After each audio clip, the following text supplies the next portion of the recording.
Troy, good to see you. How you doing?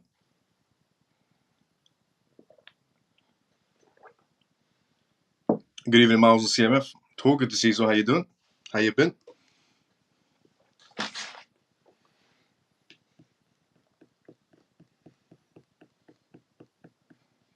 Woodhouse, good to see you as well, brother. How you been? How you doing?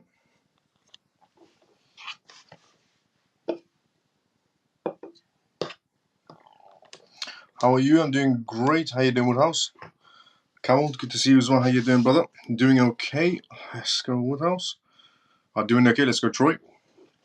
Hi, Miles of CMF. Dennis, good to see you as well. Thank you so much for retweeting the live show. Thank you so much to everybody that's been retweeting this live show right now on X and also liking the live show as well.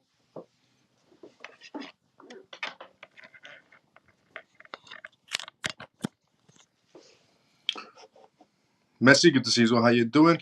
What's up, Miles? What's up, CMF? Kerry, good to see you as well. How you doing? Mike, hi, Miles and Matt and family. Let's go, Mike. How you doing, brother? Funky brother, good evening, Miles. Good to see you as well. How you doing? Ian, good to see you as well. Good evening, Miles and family. Hope you're all well. I'm doing great. How you doing? Being good. Let's go, Woodhouse. Good evening, Miles and CMF. Free and forever. Good to see you as well. How you doing? Free and forever.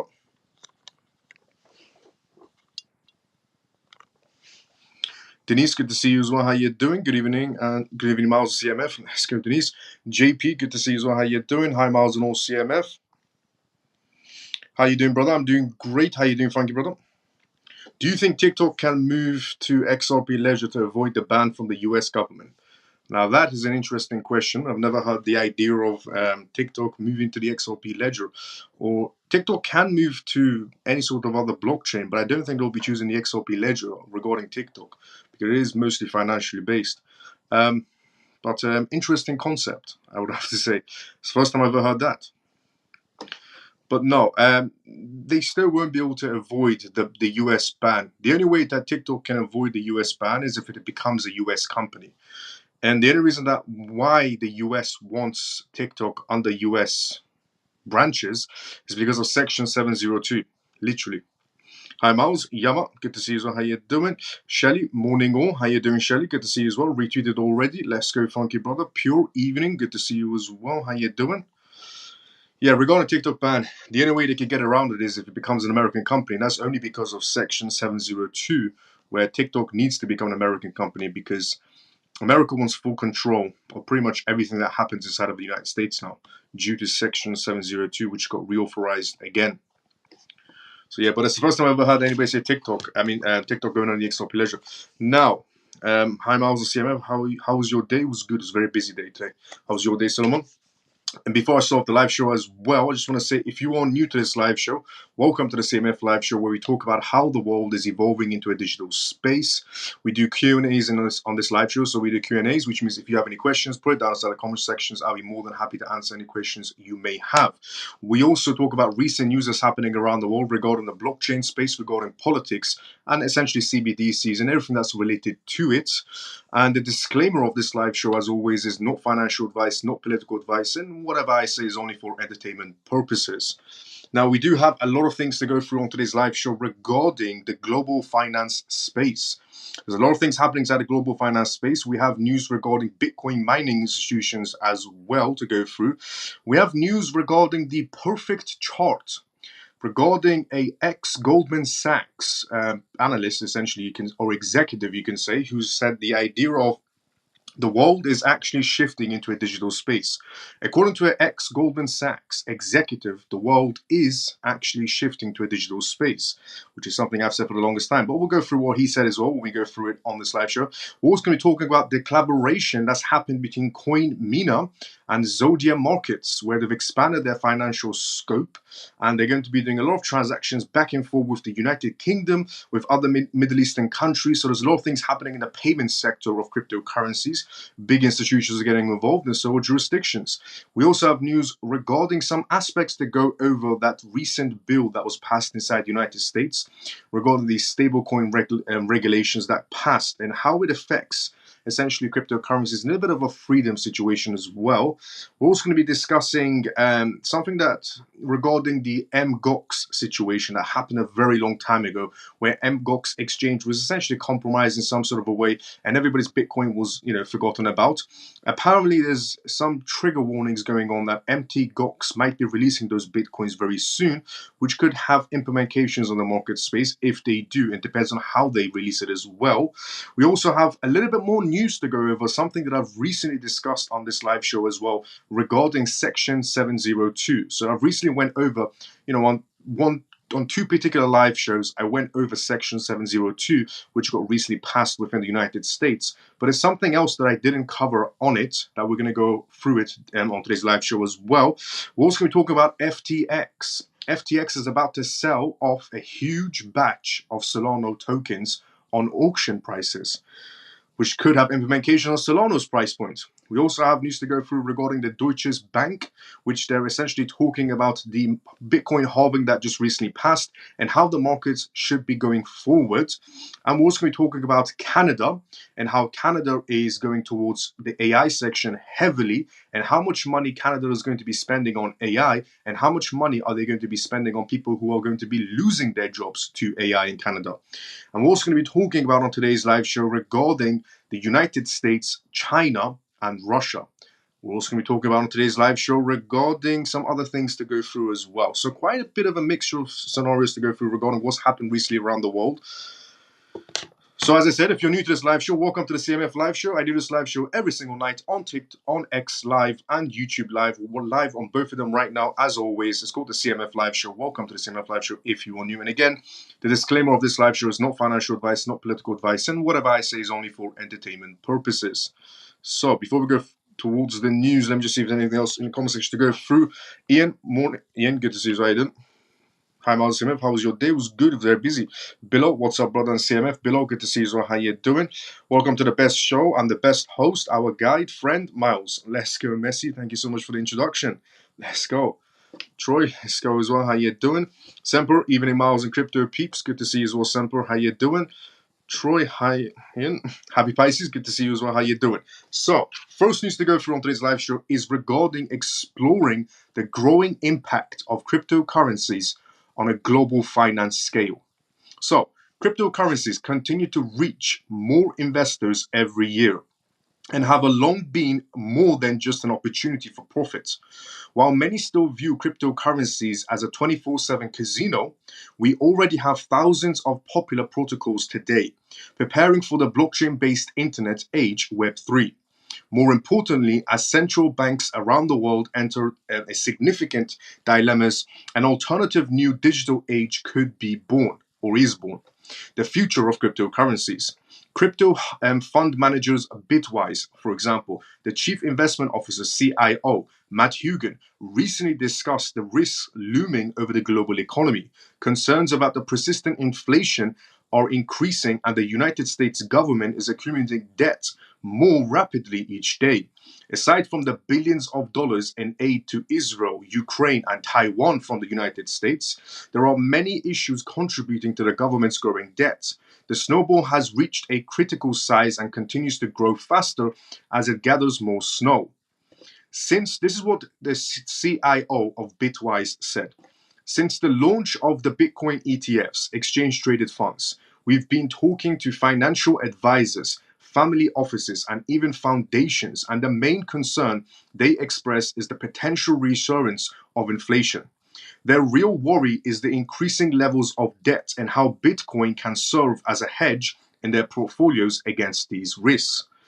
Matt Hugan also states that investors are no longer asking. This is the interesting part, okay? A long time ago, crypto was seen as a Ponzi scheme in the retail section.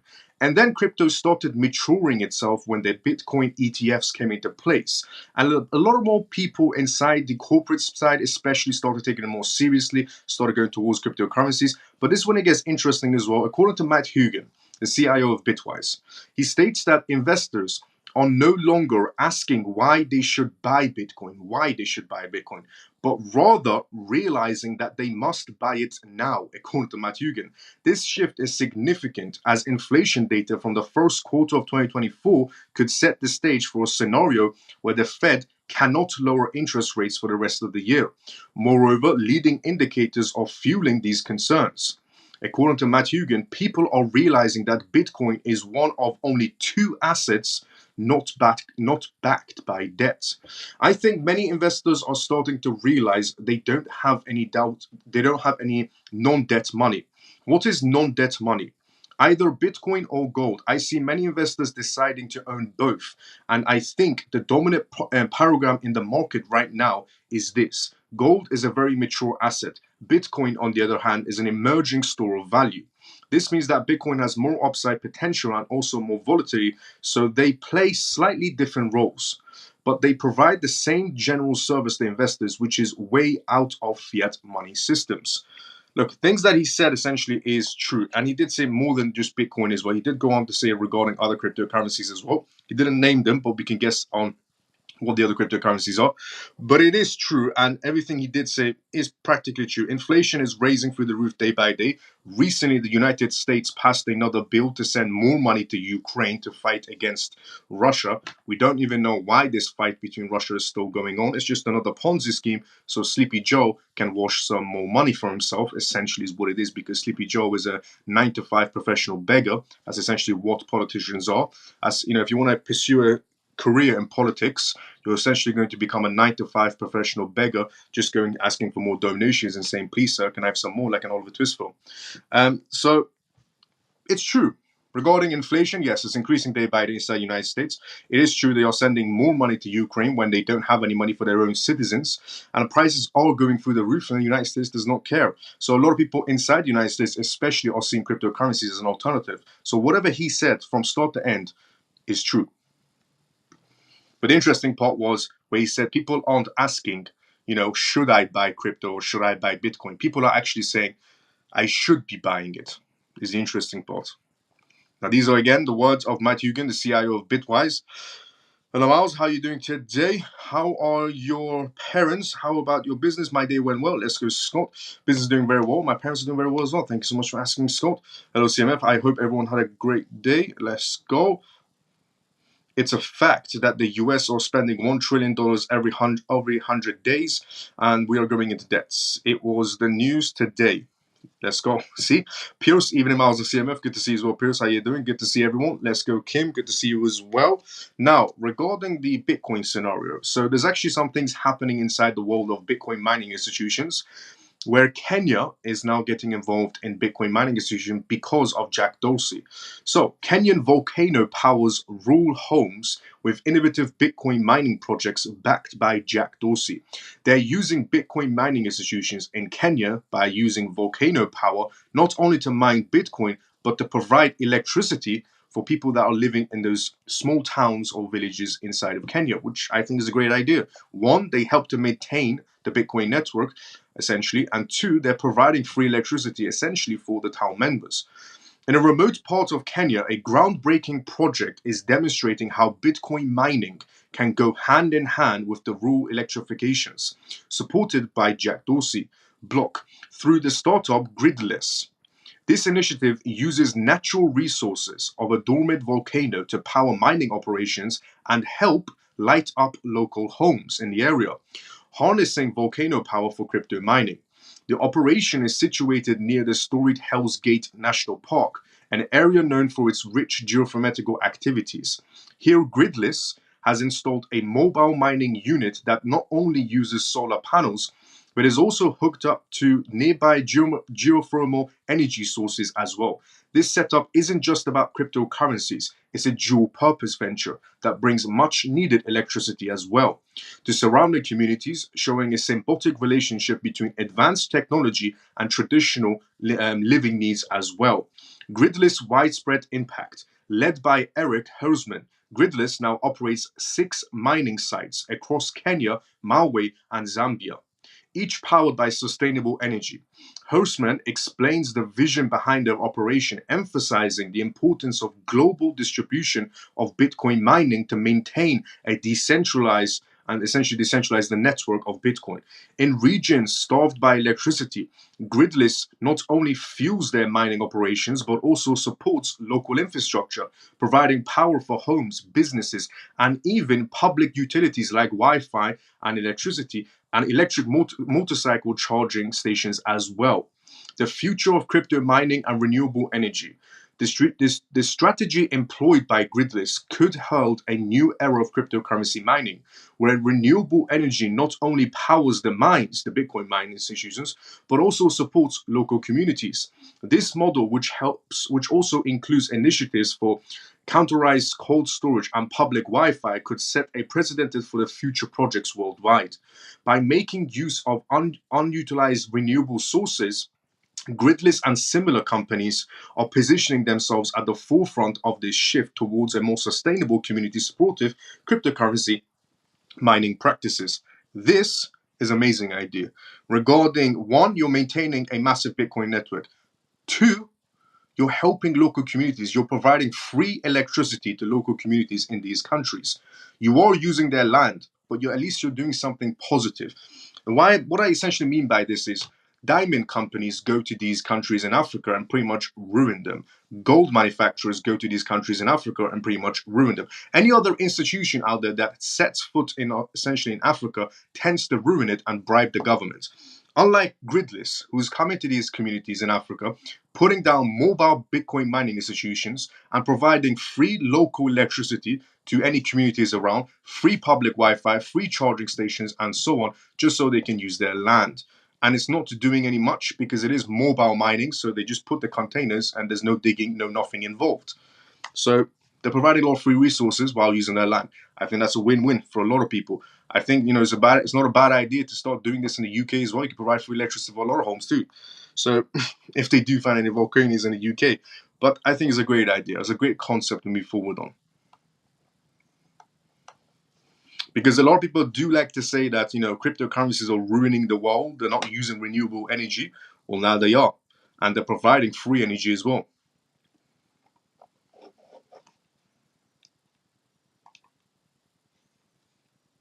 There we go.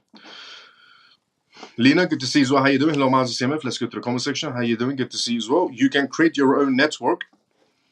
CMN, Crypto Miles News. True, very true.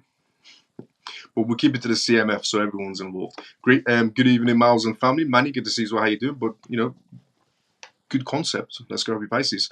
Got to love a bite of volcano power. Yes, true. Good evening, Miles and CMF. David Brewer, good to see you as well. How you doing? So, next news to go from today's live show is this one. Perfect chart shows 4 billion people adapting to Bitcoin and crypto, says macro guru Raoul Pal. Here's the timeline. Now, he is an ex-Goldman Sachs executive, and he's came out and said that essentially the world is adapting into cryptocurrencies. And essentially, the Kickstarter was 2024. Ex-Goldman Sachs executive Raoul Pal says a chart that has essentially tracked well in the last 5 years indicates Bitcoin and crypto are very much on schedule to hit 4 billion users. On schedule to hit 4 billion users. In a new video update, the Real Vision CEO says that crypto will likely see more than 1 billion users by the end of 2025.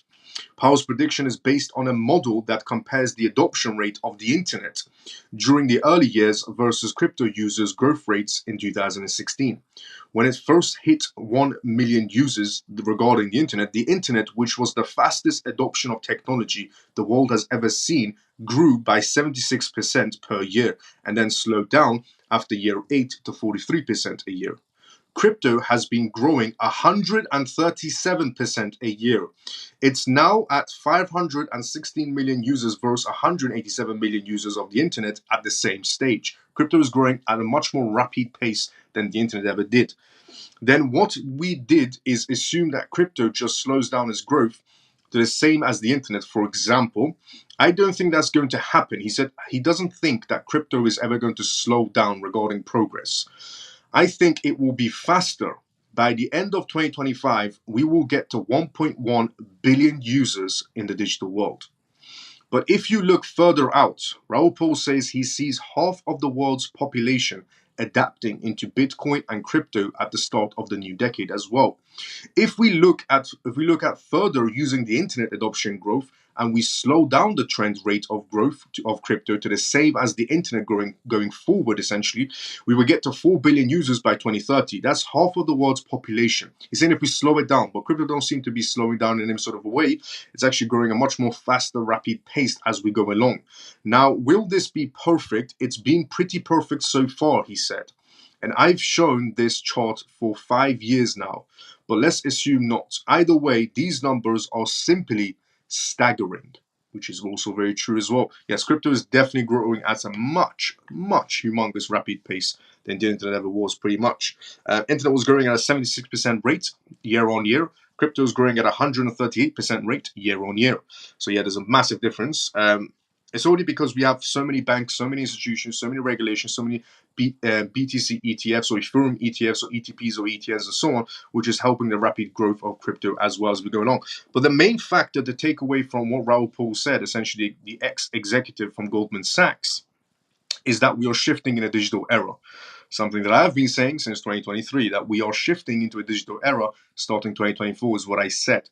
And essentially, when we had BlackRock and Fidelity, Goldman Sachs, and pretty much everybody else come into the playing fields, it was the confirmation that we needed that, yes, the world is now shifting into a digital era. So yeah, 2024 is the world shifting into a digital era, and we're growing at rapid pace right now. Incredible pace. Comatose, good to see you as well. Hello, CMF. How you doing? Big day tomorrow for Ripple. Yes, we have we have the private remedies coming out, and then we have the public remedies coming out as well regarding Ripple Labs and ESCC. Yes, that's true. So, regarding Mina collaborates with Zodia Markets to enhance fiat to crypto liquidity.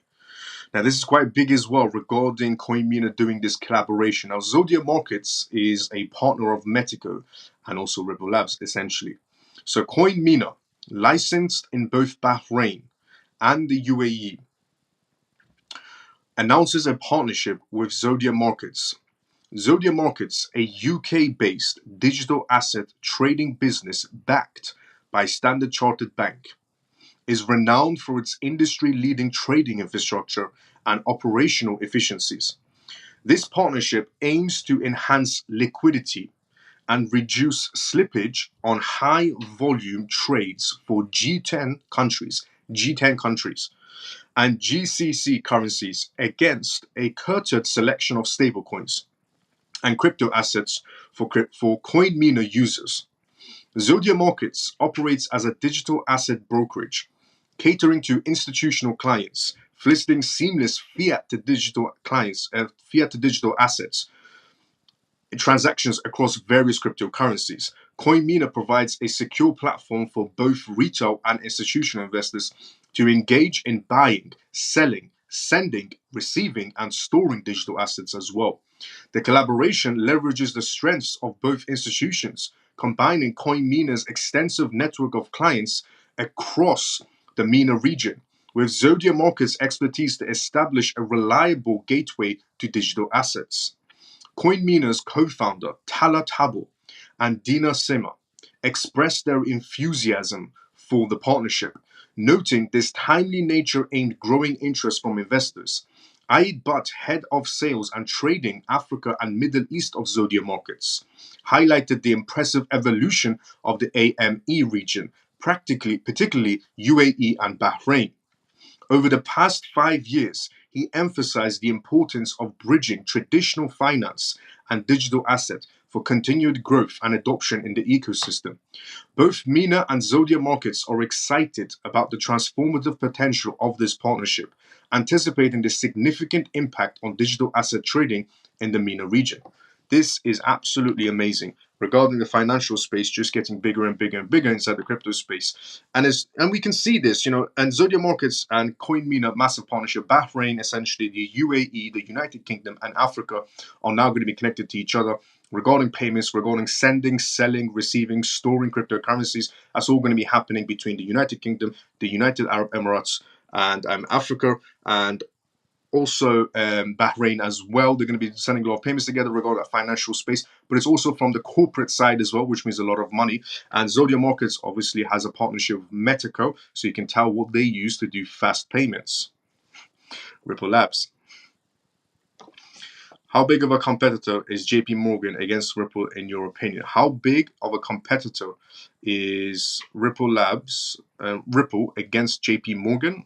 Well, JP Morgan is a massive competitor in general. JP Morgan is a massive bank. It's been around for absolutely years. And they have a lot of political play as well. And as we all know, politics plays hugely when it comes anything they're involving with money. Politics plays one of the biggest roles out there. So JP Morgan is a massive competitor, but again, Ripple is not a competitor to JP Morgan at all.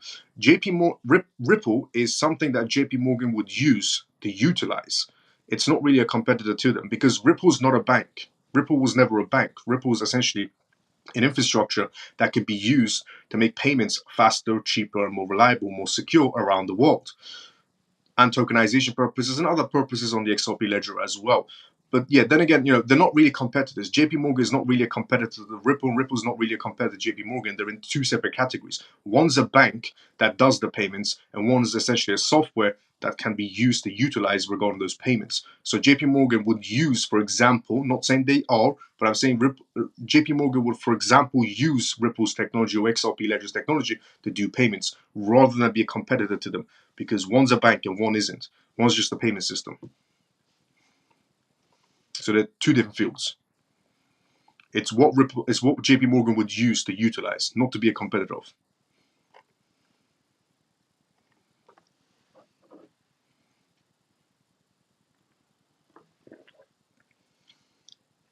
Now,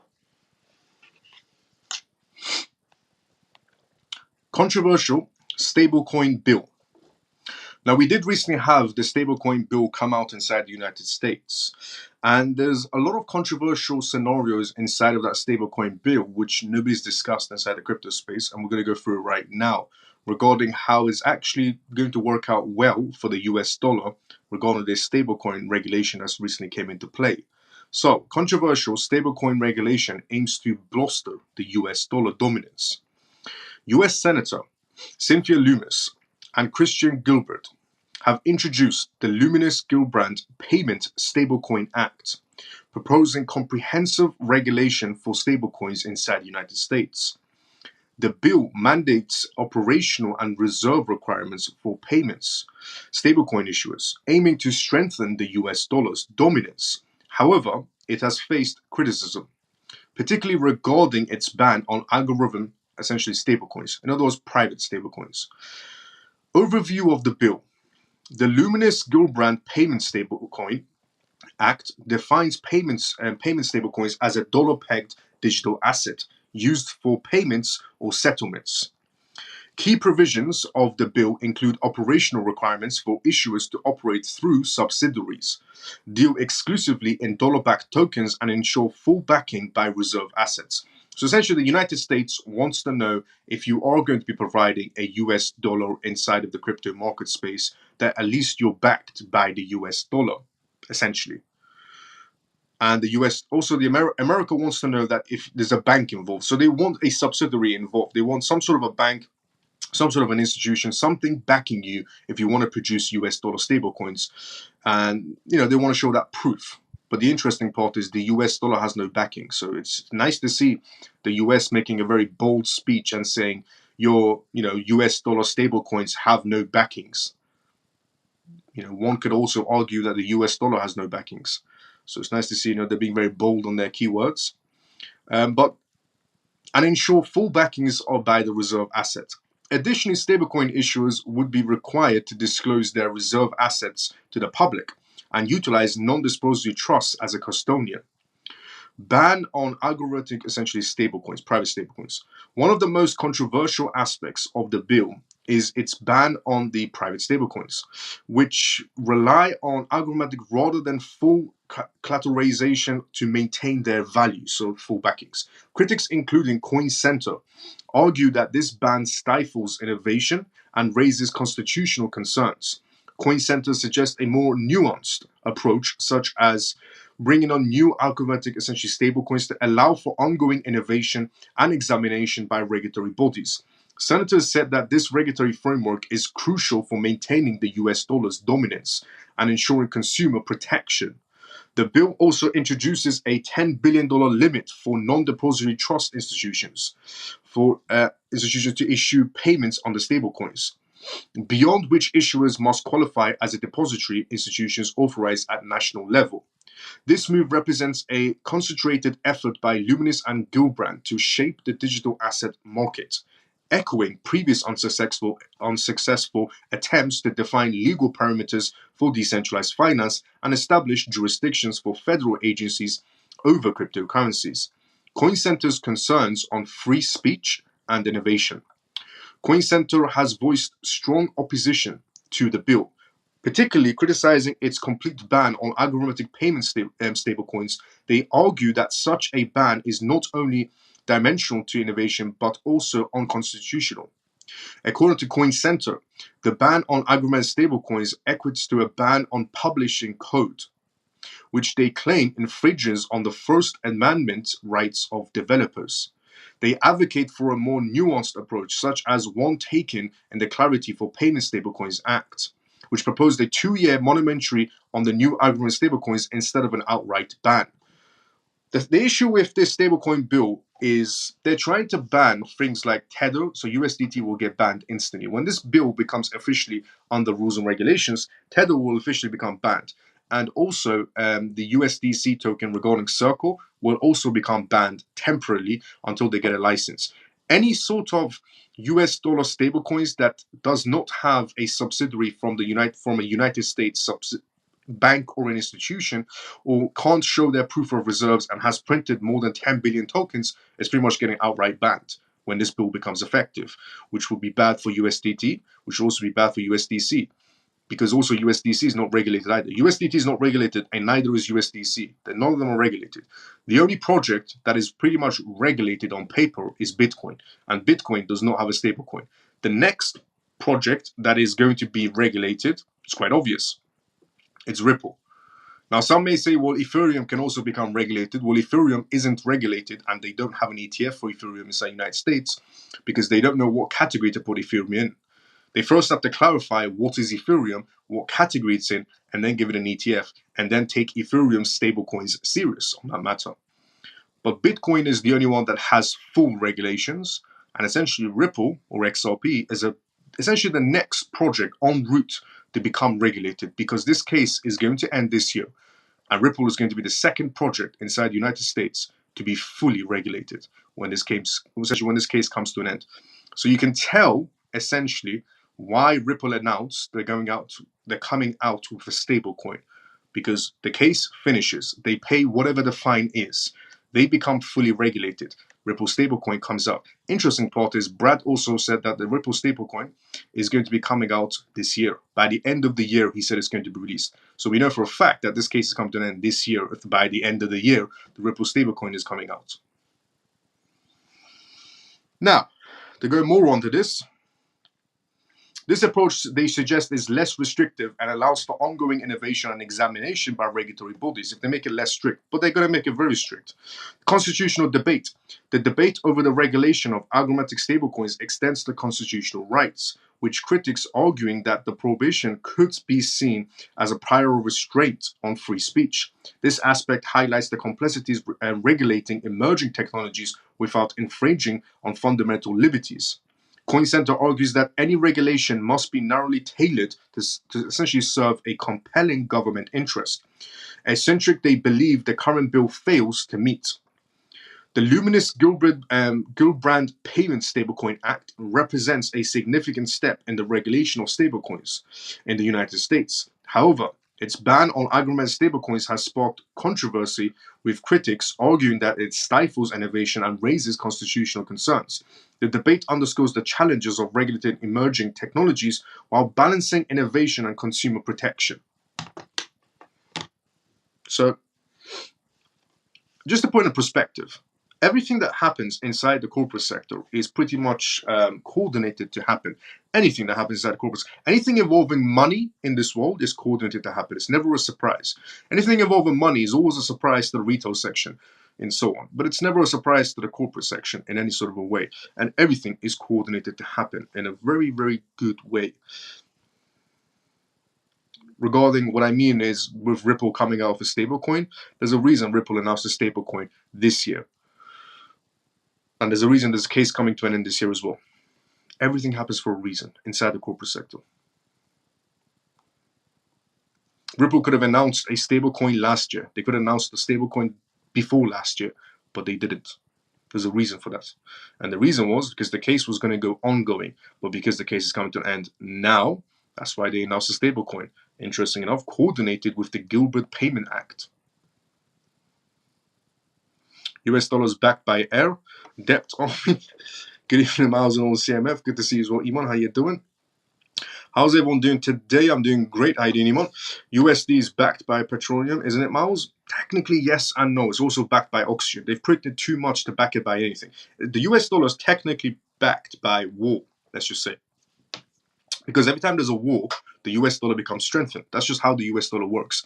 Every time a war happens, the US dollar is essentially becomes strengthened because it's seen as a reserve asset in some sort of a way. And so is gold. So whenever a war happens, people run towards the US dollar becomes strengthened, and so does gold. It raises in value. So you can technically say it's backed by war. Mika will use USD because everything else becomes uncertain, volatile in the market and uncertain, but the US dollar becomes strengthened in times of war. Every single time. Regarding the Russia and Ukraine situation, the US dollar became strengthened. Regarding Israel and Palestine, the US dollar became strengthened. Regarding Israel and Iran, the US dollar became strengthened. Every scenario of war, the US dollar becomes strengthened. Straight away, it goes up in value.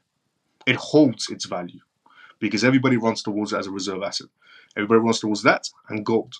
The day Palestine and Israel's war started, gold jumped 9% on the exact same day.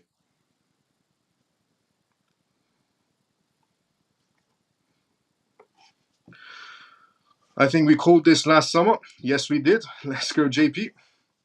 Do you believe in a settlement or a win? Regarding Ripple's scenario, a settlement or a win, it doesn't really matter because it's a win either way. If they do a settlement, win. If they do, paying a fine, win. Because either way, they're going to pay something. If it's a settlement, they're paying a small fine. If it goes to the last stage, they're paying a heavier fine, for example. But there's also that aspect of the SEC is asking for too much because technically it's only if the assets are sold inside the United States. Now, according to Ripple, they do about 95% of their business outside of the United States. According to Ripple, 95 or 90% of their business is done outside of the United States, which means 90 to 95% of transactions that they've done with XRP, for example, selling to institutions, was outside of the United States. Therefore, it doesn't really impact the United States.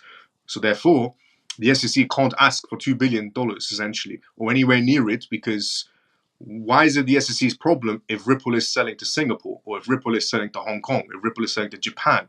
It's not the SEC's problem. It never was and never will be. And the judge can also see through that lie that the SEC is giving as well, which a lot of people aren't looking into either.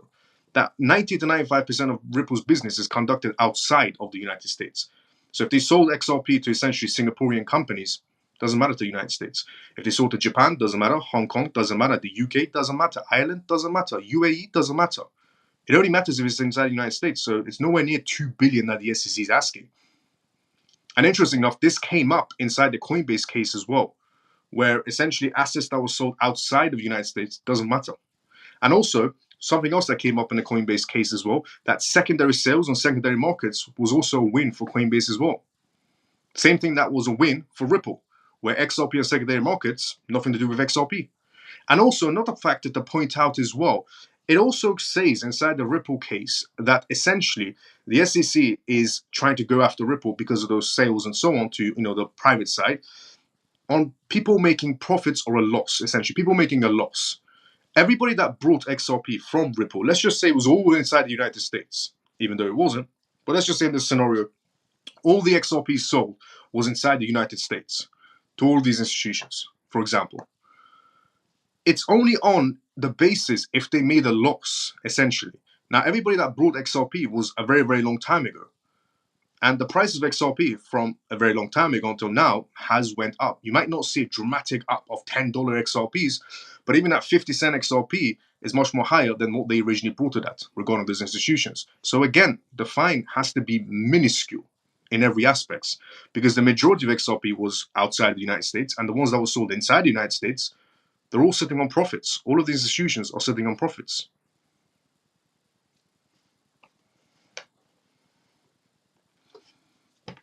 You see how much this case is just full on BS? It's just a time waste of this case in general.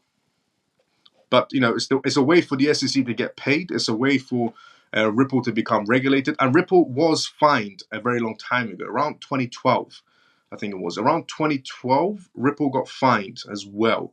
And they had to create a subsidiary called XRP2. And just to put it in perspective, there's no such thing as XRP2. There's only one version of XRP, but the subsidiary's title was XRP2 when Ripple paid the original fine.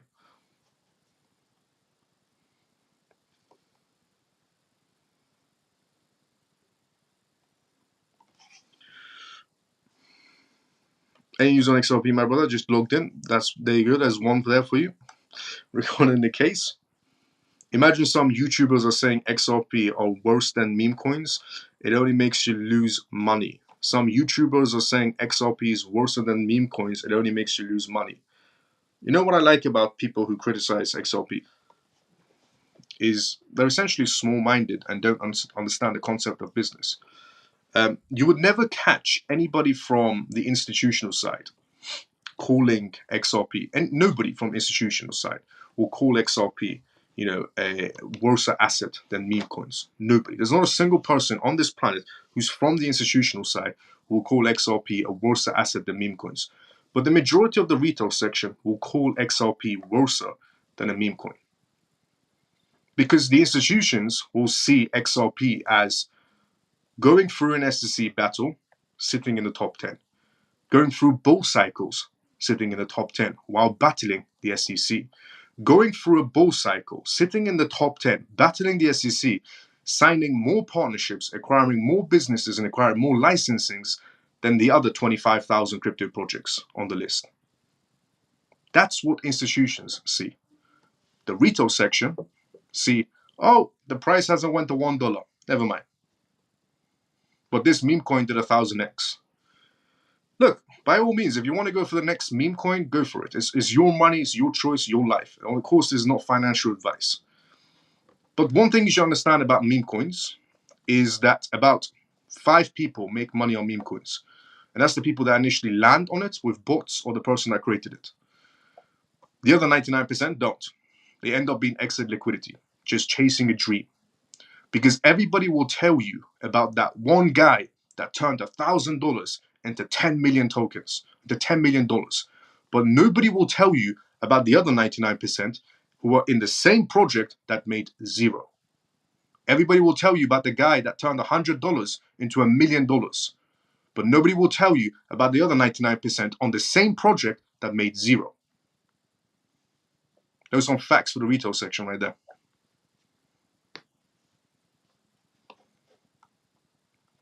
So the answer, essentially the conclusion of this is, what would you rather do? Chase dreams or chase potential? You want to chase dreams? There's a meme coin right now, probably. Every 5 seconds, someone creates a meme coin. Go and chase a dream. There's a meme coin right now probably being produced. You want to chase potential? There's a lot of projects out there.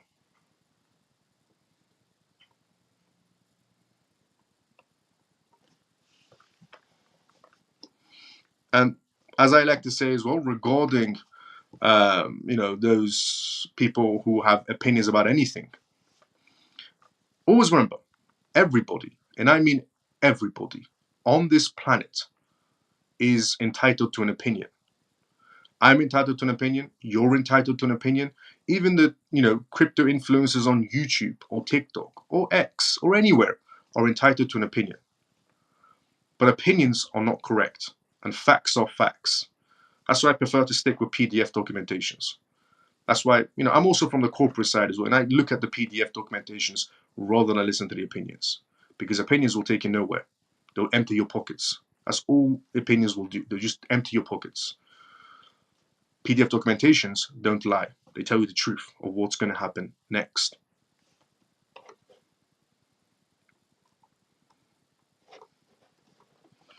Clever. So price of XRP will rocket after settlement. Miles, does the letters XRP stand for? Does it have a name of a meaning? It did, yes. I put inside Telegram group. Facts. Let's go talk. What do you think of Brett's meme coin? I think the people that originally got into Brett, the 5 people at the beginning, made a lot of good money on it. The rest of the people either lost money on it or they're hoping that Brett goes up again. That's the real truth about it. The 5 original people that got into Brett at the beginning made money on it. The rest of the people either lost money on it or still holding on to it, hoping and essentially dreaming about reaching those high numbers again. Because they saw the original guy turn $1,000 into 5 million or 10 million, and they're hoping, if they hold on to their coins long enough, they're able to reach his level. But the issue is, you'll never be able to reach his level. It's 1 in a billion shot regarding meme coins. That's the reality of it.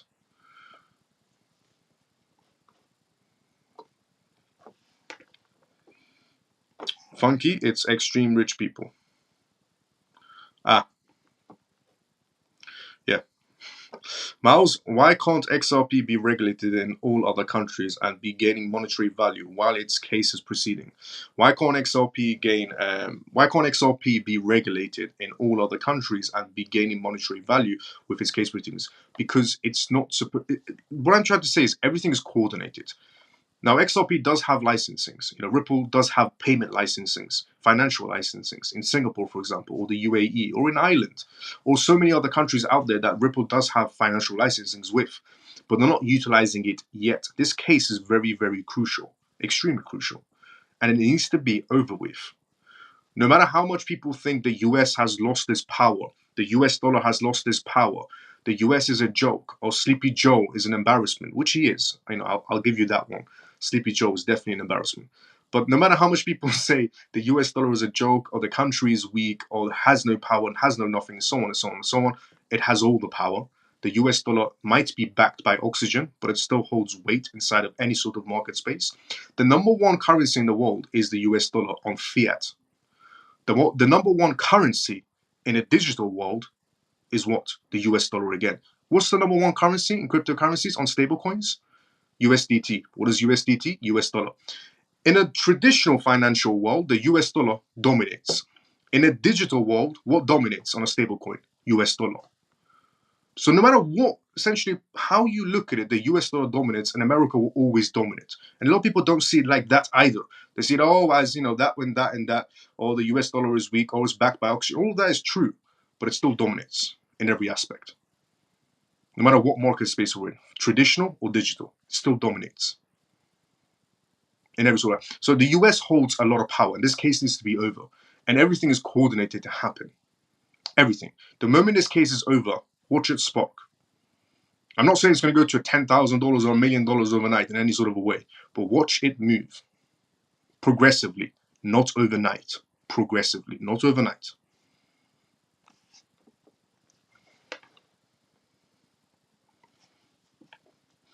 Exchange rate project. But yeah, everything is coordinated movement. And the US is the biggest out there. Without a doubt, they are the powerhouse, no matter what market space we're in. And just from perspective, just a small example. Binance. Binance was regulated inside of Japan. Binance was regulated inside of the United Arab Emirates. Binance was regulated pretty much in a lot of jurisdictions. Fully operational, fully working. One day, the United States come knocking on their door. And just before the United States comes knocking on Binance's door, Binance had a lot of licensings. They were fully operational worldwide, pretty much. And they were also their own powerhouse, with the EU telling CZ and Binance, ban, for example, privacy coins. And CZ will turn around and say, no, we're not going to ban privacy coins. We do what we want to do, is what CZ said, essentially. And everybody was working with Binance. Everybody was giving them licensings. One day, the US comes knocking on their door. CZ goes to prison, essentially, pays a massive fine. Binance goes on the construction of $4 billion in fines, and their two CEO board members get changed, swapped out for World Economic Forum members. And the US government has multiple US government entities that are now working within Binance. And also, what do you think happened? One by one, those licenses Binance had worldwide, all of a sudden, Japan didn't want to work with Binance all of a sudden. All of a sudden, the EU didn't want to work with Binance anymore. All of a sudden, the UK didn't want to work with Binance anymore. One by one, those licensings that Binance had, those partnerships that they had, were falling apart regarding being able to operate in different countries. Every country, after the United States went after Binance, started canceling out Binance. That is how much power the United States holds inside of every market space, traditional or digital.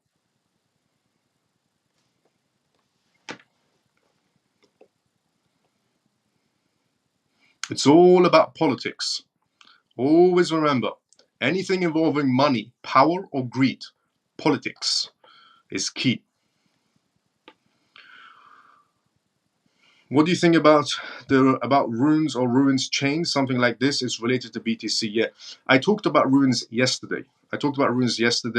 And regarding ruins, they're trying to achieve what O'Donnell's was doing, trying to make Bitcoin faster and so on, because Bitcoin fees are quite ridiculously high right now as we progress further on, and there needs to be a solution to make Bitcoin faster and cheaper. So, Ruins is trying to come into the gameplay to make it faster and cheaper. Let's just see how they do. Now, they're also trying to produce this idea of producing NFTs again on the Bitcoin network, which I think terrible idea, absolute terrible idea. The idea of producing anything on Bitcoin's network is just terrible. Just easiest way to put it.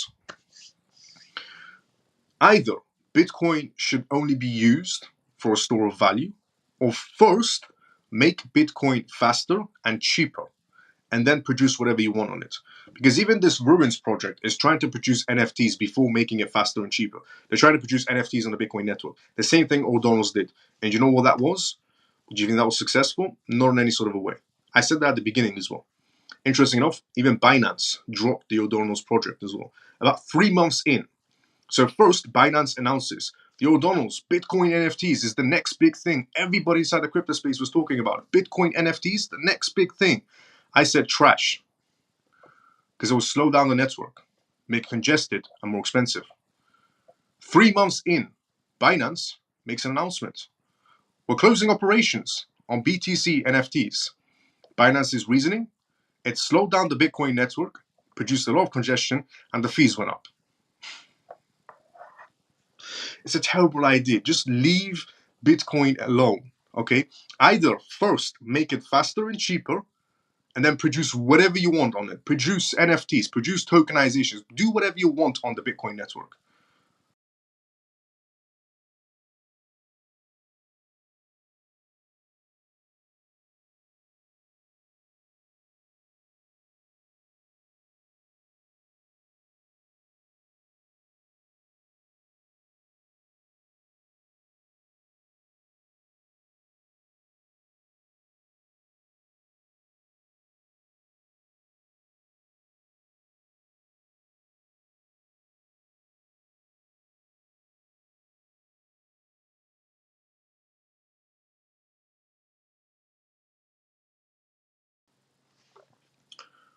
Can everybody see me and hear me? I just got a message. It said connection lost. Can everybody see me and hear me?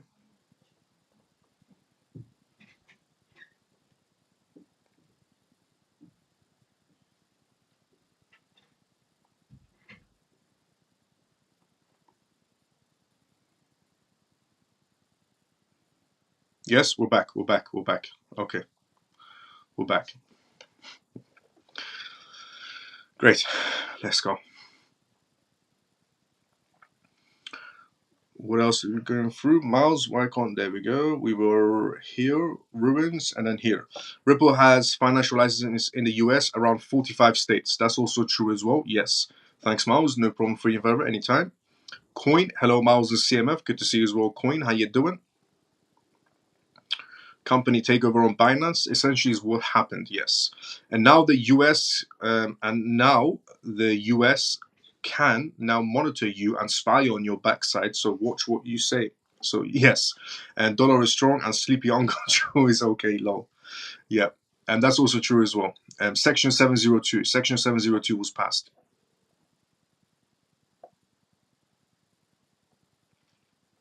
Gone dark, but we're back.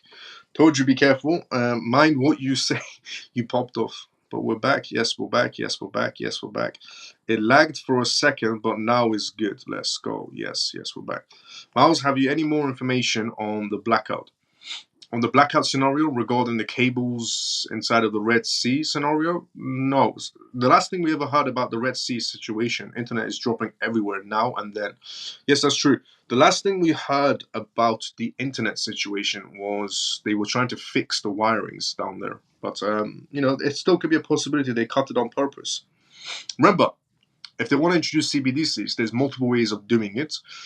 But one of the most, options out there regarding CBDCs and how to release them inside a market space is by creating panic.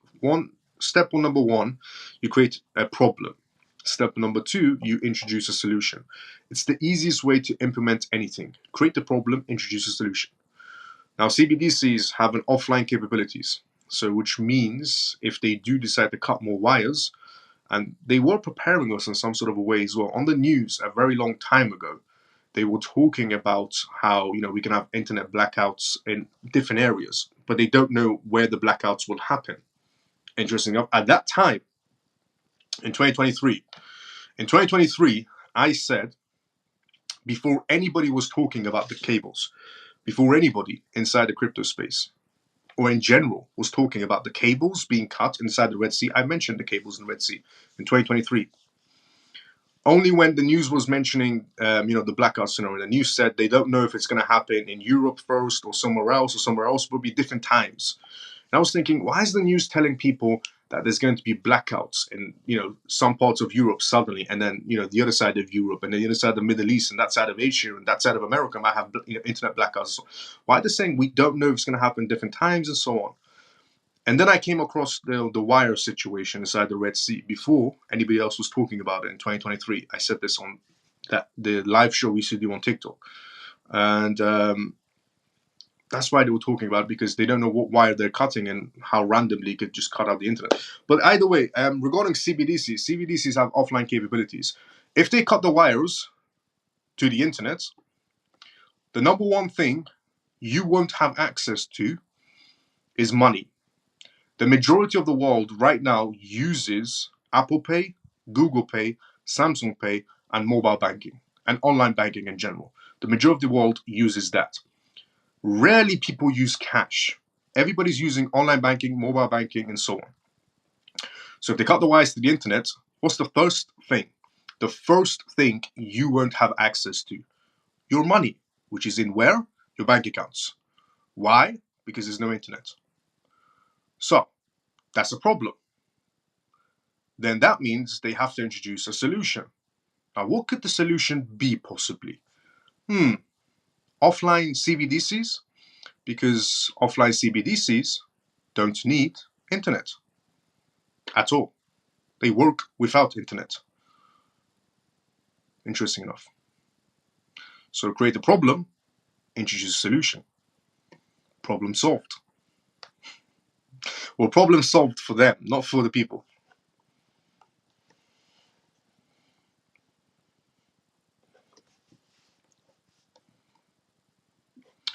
And the topic of how everything is coordinated in this world, just from perspective, it started from COVID. COVID was coordinated to happen, and multiple reasons. The digital passports and so on was the first step to a putting everyone on digital aspects, but also because to get away everyone from cash, to make people go cashless was first step. To make people go cashless was the first step. COVID.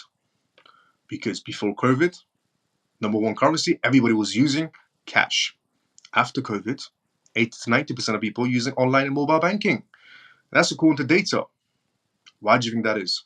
Also, some people believe still, in Germany, it was a recent study test, that cash still carries germs from COVID times, interesting enough. So yeah, everything is coordinated in this world. COVID was coordinated for many reasons, was coordinated COVID. One, for digital passports, because they wanted to see how many people they could essentially bring to digital passports. How I know this, is it because I'm just making up scenarios? No. World Economic Forum 2024, Dutch princess actually said that COVID was the first step to see if we could get people onto a digital passport. So that's from the World Economic Forum in 2024 when they're talking about COVID. And you can go watch that as well. So the World Economic Forum is public. Essentially, the meeting that happened was public, but nobody pays attention to it. Another reason for COVID was to make everybody go digital, move away from cash. And then those other reasons as well. And then we had the Russia and Ukraine situation, which was only there to what? Raise the prices. So first COVID, and then Russia and Ukraine was coordinated to happen as well. And that was to raise the prices, to make the middle class disappear. Either the middle class joins the upper middle class and the upper class, or the middle class joins the lower class. The prices go up. Israel and Palestine situation was also linked to a lot of aspects of oil. There's a lot of oil in Palestine, humongous amounts of oil in Palestine, which has already been contracted out to Saudi Arabia. And the Iran and Israel situation, fake. Iran and Israel, the war, temporarily. It already ended. Israel and Iran, finished. As I said, Iran missed on purpose. Israel pretty much hit nowhere as well. And they've both shown their strengths to the whole world. Iran going up against Israel, Israel going against Iran. That's it. Case closed. But everybody was distracted for a while, and it kept everybody busy. That's all it is. It's just distractions. At the end of the day, Iran and Israel actually do work together because they both profit from war. Both of them. A lot of things happen in war. Some stocks go up, gold goes up, silver sometimes goes up, the US dollar goes up. A lot of things happen in war. And also, Bitcoin's halving. 19th of April, Bitcoin's halving. Big deal for the crypto space, correct? 19th of April was also when the Section 702 was also signed by congressmen inside the United States. Section 702, to essentially that was reauthorized, was to spy on you 24/7 through any sort of American companies. When everybody was focused on Bitcoin halving, April 19th, Section 702 was signed April 19th inside the United States. Every company, Google, Microsoft, Facebook, any company, now, with no warrants from the FBI, CIA, or NSA, they don't need warrants anymore. They can access your information 24/7 basis. No warrants whatsoever. Every single United States company becomes a spy machine on spying on citizens. For who? The NSA, FBI, and other government entities. Under what? Section 702, which got passed on the 19th of April. At the exact same time, everybody was what? Focused on the Bitcoin halving, which is also relatable to a digital bill. A lot of things happen on one side while everybody is focused on the media of World War III, which is never going to happen.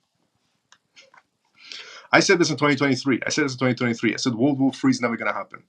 The reason why World War III will never happen is because war is about profit. Where is the profit if everybody launches at each other? You do realize everybody has pretty much nukes or some sort of high-level powered weaponry. Every country, pretty much. Nobody's fighting with sticks and stones. There's no profit if everybody dies, essentially, inside of a war. Zero profit. War is about profit. not about winners and losers. It's about making money. The regular folks, the retail section, always think war's about winners and losers, or prevailing the humanity is essentially what the retail section thinks of. We're fighting for humanity. It's got nothing to do with that. It's got to do something with power, greed, and money, which you will never have because you're too focused on humanity when the people that are controlling humanity don't even care about you.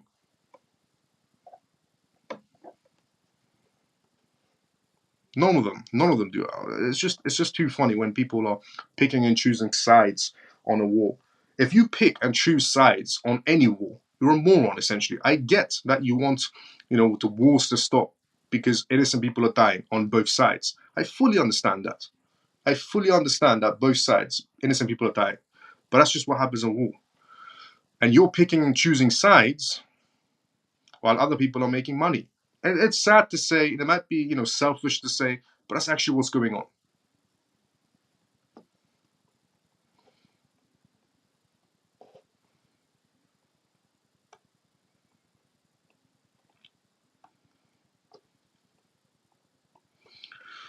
Miles, besides Weekend, have you looked into anything else? Any more jewels? Yeah. One more. I'll put it inside Telegram. I'm still looking into it before I say anything on it. Some people say stablecoins is the CBDC. Some people say stablecoins is the CBDC.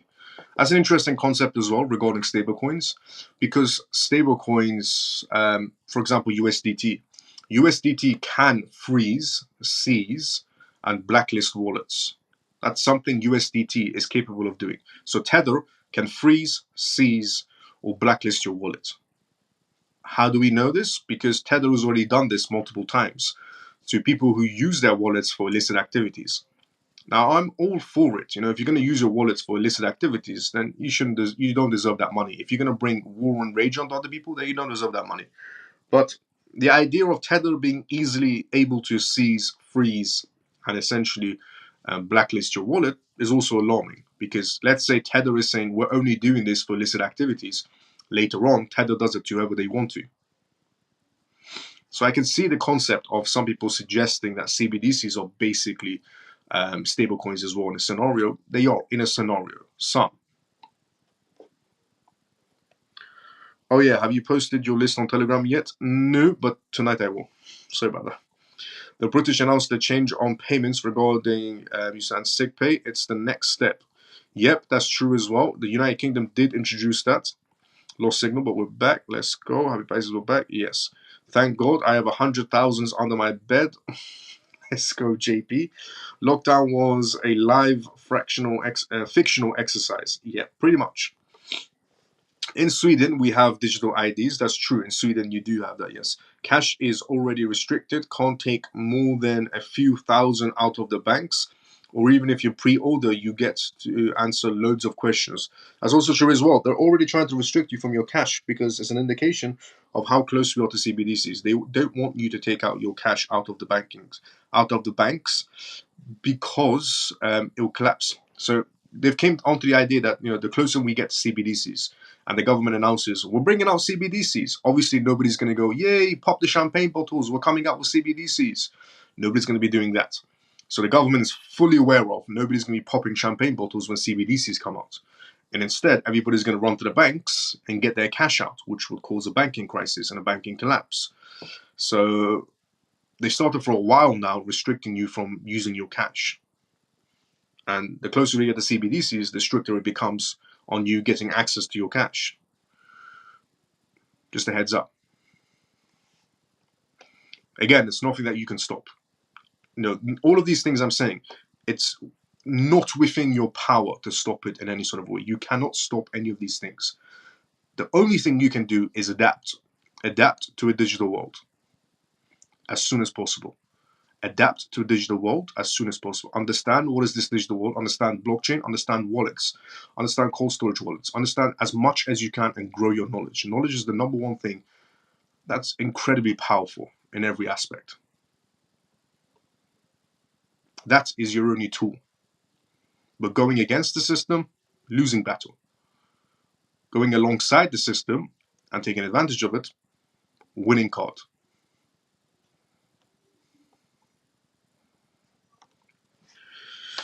Even the drug dealers don't take cash anymore. They're all asking for USDT. Lol. The drug dealers. Pharmacists, let's say. The pharmacists. Hi, Miles of CMF. Sorry being late. George, good to see you as well. How you doing? How you been? Now we're going to have electronic visa, electronic resident permits. No more cards. Gaza has gas. Very sure wants it. Yes, it also has gas as well. Yes, that's true. What up, Miles and family? Ray, good to see you as well. How you doing? Miles, completely different topic. But I read an article about Apple AirPods. People putting their ear. Dangerous if you took. You know what's in your arm. Yes, I've heard that. I've read the article as well regarding the Apple AirPods and how it's really bad regarding the frequency. It's not good to have that frequency. I saw the video of them testing it with some sort of tool, some sort of device, where the frequency is producing. True. Is KuCoin and Binance UK okay to use? And Binance, if you already have a Binance account, you can still use it. If you want to register to Binance as a UK citizen, you can't use it. But if you already have access to Binance, sure. I already, I have access to Binance for the longest time, and I use Binance quite often actually. Is KuCoin? I'm actually quite close with a Binance executive as well. That's why. Is KuCoin also good as well? Yeah, sure. Why not? I've never had any issues with KuCoin, preferably to be honest. MEXC UK to use. MEXC has disappeared out on the app stores for some reason. But I still use it. I have recommended to some people, maybe, be careful because it has been removed from the app stores, but I still use it. Bull run coming. Yes, we do have part 2 of the bull run coming right now as well. We do have part 2 of the bull run in progress, in slow progress. Everybody asks me, what is bull run's part 2 inside, the crypto space? And essentially, this is what I said, and this is what I've put inside the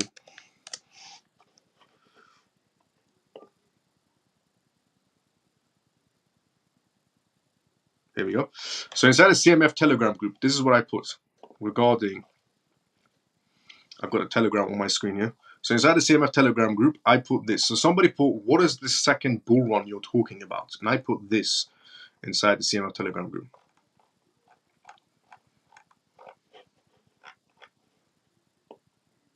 I'll read it for you word for word. Just in case anybody's watching this live show and they are new to this live show.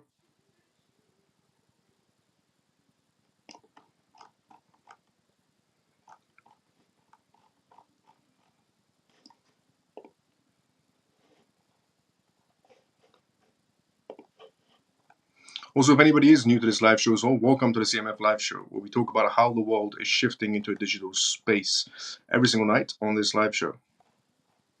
Here we go. So this is what I put on the second bull run inside the Telegram group. Word for word, I'll read it to you right now. This is what I mean by the second bull run is in progress and the majority don't know. Every day we see a growing number of small, medium and large institutions entering the crypto space. Every day the market for crypto ETFs, ETPs and ETNs is expanding into various countries worldwide.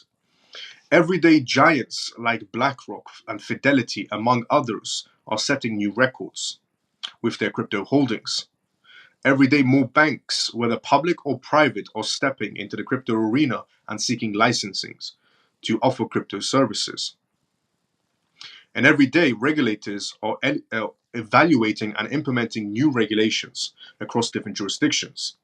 And every day also, Bitcoin mining institutions are scaling up their operations. The second bull run is more appropriately termed as the utility run. The only reason the crypto market didn't collapse after the Bitcoin halving is because of the institutions, is because of the ETFs, the ETPs, the ETNs, the banks, and the crypto mining institutions. That is the only reason why the crypto market did not collapse after the halving. A lot of people said, once we go into a Bitcoin halving inside the crypto space, once we go inside of a Bitcoin halving, the crypto market will collapse. 40%, 50%, 60%. Some people said 90% jump out. The Titanic is about to go down inside the crypto space. after the Bitcoin halving? I said there's two outcomes. Turned out, and my two outcomes were based on actual data. One from JP Morgan's data side regarding Nicholas, who's JP Morgan analyst. The other one was from Eric, Bloomberg analyst, who also provided data. Now, there was a lot of other data out there as well that I could have, considered as an outcome. But I chose those two as the only outcomes that I would see possibly happen, because the market can go 1,000 different ways. But I chose those two outcomes based on the data that they produced as well. And turns out the CMF was right again. The market did not go Titanic after the Bitcoin halving. It's actually stabilized itself, held its position, as I would like to say.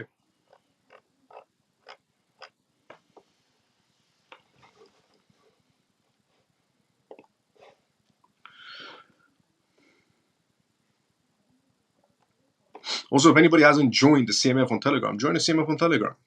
Everything I provide is completely free of source. I don't charge any money, never did, and I never will. So join the CMF on Telegram. The link is on my YouTube. If you're watching this on YouTube, the link is also on my X, on my profile on X. If you want to click on it, join the CMF on Telegram. Amazing place to be. Everybody's very respectful. Great people from all around the world. All miles of CMF. Sorry I'm late. What did I miss? Peg, good to see you as well. How you doing? Went through quite a lot of topics. At the end of the live show, Peg, I'll tell you what we talked about exactly. I'll go through a gist of everything we talked about. We still have some things to talk about as well. Miles said MEXC is not available at the moment in the UK. That's true. How to find out someone's wallet address? Public blockchain. If it's on Bitcoin, so tell me what chain you're looking. Tell me what wallet you're looking for. What chain, and I'll send you a link. Utility. Regarding utility, yeah, utility bull run. Yes, I found a website that if you put in a wallet address, it shows you all their crypto assets, buys and sells. Yes, true. If US wants to get rid of USDT, will they demand Ripple the same shutdown switch of CBDCs? No, because we need stablecoins in the market. We need stablecoins and CBDCs in the market space. The reason why we need CBDCs and stablecoins is because no country trusts another country's CBDC. China would never trust the US's CBDC, and Russia wouldn't trust the US CBDC, US dollar CBDC. No country would trust another country's CBDC because CBDCs are very more controllable and strict. They can be seized, freezed, expiry dates. There's so many other programmable features on CBDCs. So no country wants to use another country's CBDC, but stable coins they will use because they don't have that strict aspects about them of expiry dates, freezing, seizing, so on. So that's why we need stable coins in the market space and then CBDCs for controlling peasants. Essentially is what it is. So they need both. Essentially. How to find all the real world assets? How to find all the real world asset cryptos. The real world asset cryptos, so essentially tokenization cryptos, the projects you're looking into, quite easy to tell which ones they are. Any crypto project, there's a lot of crypto projects out there right now. There's a lot of crypto projects, saying, on their plan, they're going to tokenizations. A lot of crypto projects right now are telling everybody they do tokenizations, they're going to be entering the real estate market and so on and so on and so on. Anybody can say whatever they want. It all fundamentally comes down to their contracts.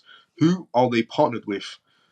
An actual partnership where the PDF documentation contract is involved, a plan is involved of what's going to happen next, how they're going to invest money, how they're going to be tokenizing, and so on. And it also depends on who they're partnered with as well.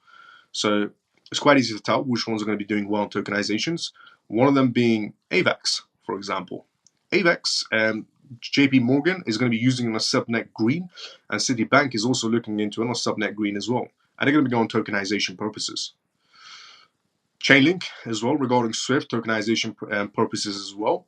Ripple regarding tokenization purposes as well, regarding through Metico. Now, some people might say, well, that's Ripple and not XRP. I'm sorry to burst that little bubble for you, but Ripple is XRP. And if you don't believe me, well, there's something called Ripple Payments, which utilizes the XRP ledger. And who do you think uses Ripple Payments? Pretty much all of Ripple's partnerships, but who specifically do you think uses Ripple Payments? Metico. Metico uses Ripple Payments. Ripple Payments utilizes the XRP ledger. Ripple does not have capabilities of tokenizations. XRP ledger does. So those three is essentially what you'll be looking into regarding tokenizations.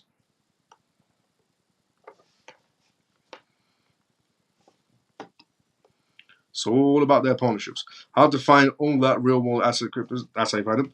There's only 3 of them. Top 3. The top 3 out there. There's a lot of crypto projects pretending to do tokenizations. Too many projects pretending to do tokenizations. Easiest tell, who are they partnered with? Actual partnerships, contracts, a plan in progress, some money being invested. Those are the ones you want to look out for. Best way to reach out to you, Miles? The best way to reach out to me is in the comment section or on Telegram. Direct message me inside the CMF Telegram group. You can join the CMF Telegram group and tag me inside the CMF Telegram group with my name, and then I'll pop up because it comes on a notification for me. Or through X, you can direct message me on X as well. There's a lot of places you can go, regarding that.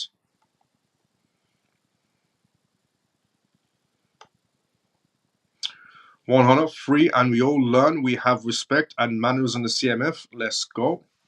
So why can't these influencers put 2 and 2 together? Bitcoin did not collapse after the halving due to institutional investments like XRP's tied institutions. So proves great utility. And honestly, best thing, Happy Pisces, that you just said. The best thing you just said right now. So why can't these influencers, these crypto influencers, put 2 and 2 together? Bitcoin did not collapse after the halving. What did I say to everybody? I said the reason why it can't collapse is because there's more institutions coming into the play day by day. There's more banks getting more licenses. I talked about a recent bank in Germany that has 333 billion euros that just acquired crypto licenses. They're going to be offering crypto services as well. They just entered the market space and people think the market's going to go down. And I also talked about the Hong Kong situation regarding Bitcoin ETFs. I talked about BlackRock 3 days ago, who's expanding into Saudi Arabia to expand their Bitcoin ETF market space. And you think it's going to collapse? I said this for the longest time. A lot of people inside the crypto space, first of all, the majority of the crypto space, the crypto influencer side, they have zero background in the corporate sector. They're just influencers with zero background in the corporate side, zero understanding of how business works in the real world, zero understanding of anything. They're just influencers at the end of the day. They just read whatever their capabilities are in life from a piece of paper. The reality of it is, and a lot of people don't comprehend, is how things have changed. I've said this for the longest time. A lot of things have changed. More banks, more institutions, more ETPs, more ETNs, more ETFs, more regulations, more licensings are all still happening that have never happened before. So therefore, the market has changed in a very simple way. And a lot of people aren't comprehending none of that and just looking at historic patterns. Did people not learn from the previous historic pattern readings? When Bitcoin reached new heights, I said it's going to reach new heights because I said before the ETFs, I said the more institutions, the more directors, the more executives that enter the Bitcoin space or crypto space in general, expect a lot more money, but a lot more manipulation. And I also said that institutions have a lot of money. I said institutions have a lot of money. I said they don't care about, for a price drop. They don't care about a price drop in any sort of a way. Everybody else inside the crypto space said, oh, they will never buy $60,000 Bitcoins or $50,000 Bitcoins. Everybody else inside the crypto space that has zero understandings of essentially how a corporate side works and don't understand how money works, said institutions will never buy $50,000 Bitcoins. Institutions want $30,000 Bitcoins, $25,000 Bitcoins, $15,000 Bitcoins. That's where the market is going to, $10,000 Bitcoins. I said, you must be crazy. You don't really understand how much money is spending around the world if you think institutions are going to be haggling over $20,000 Bitcoins. Who do you think was right at the end? Me. Institutions, I'll give you one example, MicroStrategy. MicroStrategy was buying $30,000 Bitcoins, $40,000 Bitcoins, $50,000 Bitcoins, $60,000 Bitcoins. BlackRock, $40,000 Bitcoins, $50,000 Bitcoins, $60,000 Bitcoins, and so on. BlackRock is still buying. Do you really think $50,000 Bitcoins is too much money for BlackRock? Do you really think $60,000 Bitcoins is too much money for BlackRock? You must be absolutely moronic if you think that's too much money for BlackRock. BlackRock went from pretty much zero holdings of Bitcoin to right about now, they're sitting at near $18 billion. They're getting close to $18 billion in BTC holdings. At these prices, they're still buying. MicroStrategy's next purchase is on the way. Saudi Arabia just expanded the Bitcoin ETFs. And you think, Saudi Arabia or anybody else, all these major players, oil companies, major jurisdictions, major, institutions out there, they're waiting for that haggle price of $50,000 Bitcoins, $20,000 Bitcoins. Do you not really comprehend how much money is spinning around the world? That you think these people are trying to go to, the aftermarkets, trying to get that sale Bitcoin? For an institution, buying a $50,000 Bitcoin is like buying chewing gum at a petrol station. Buying one Bitcoin for an institution, honestly, it's like buying chewing gum at a petrol station.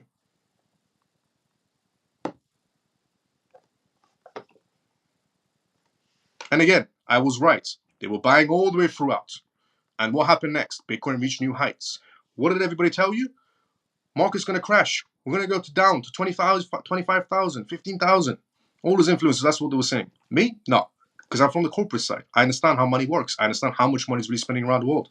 And I also told people that the money that came in for the Bitcoin from the institutions that pushed Bitcoin to new heights was nothing. I said it was the smallest payment. That was the smallest amount of money from institutions that pushed Bitcoin to new heights. Smallest amount of money from institutions. The medium money hasn't came into the market yet from institutions, and neither has the large or the larger money or the larger money. And people think this market is over. Sure it is. Of course this market's over. Don't worry about it.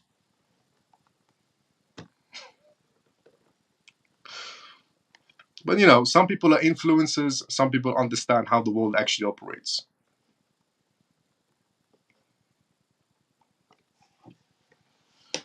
If the US wants to get in, again, this is not a peg at all influencers. There is, some good people out there as well inside the crypto space. There are some good people out there inside the crypto space as well. But there's also quite a lot of morons as well inside the crypto space and the influencer side. There's some good people out there as well. But there's a lot more morons inside the crypto space regarding influencers than good people. But just to put in perspective, I've never been wrong. Now, who can say that inside the crypto space? I've never been wrong. Don't believe me? Ask the comment section.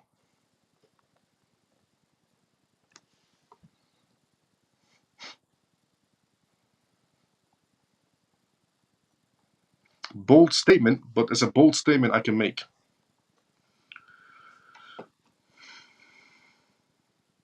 How to find someone's... That's how you find it. So yeah, perfect saying. Regarding what Happy Pisces said, why didn't these influencers just put 2 and 2 together? Because they can't add numbers. Due to institutional investments, just like XRP is tied to institutions, so proves essentially to institutions, so it proves great utility. Exactly. Due to institutional investments, just like XRP is tied to institutions, it proves great utility. Just for a perspective, actually, regarding I've never been wrong, okay, and regarding institution money, okay, just to put a perspective, okay, here, look at this.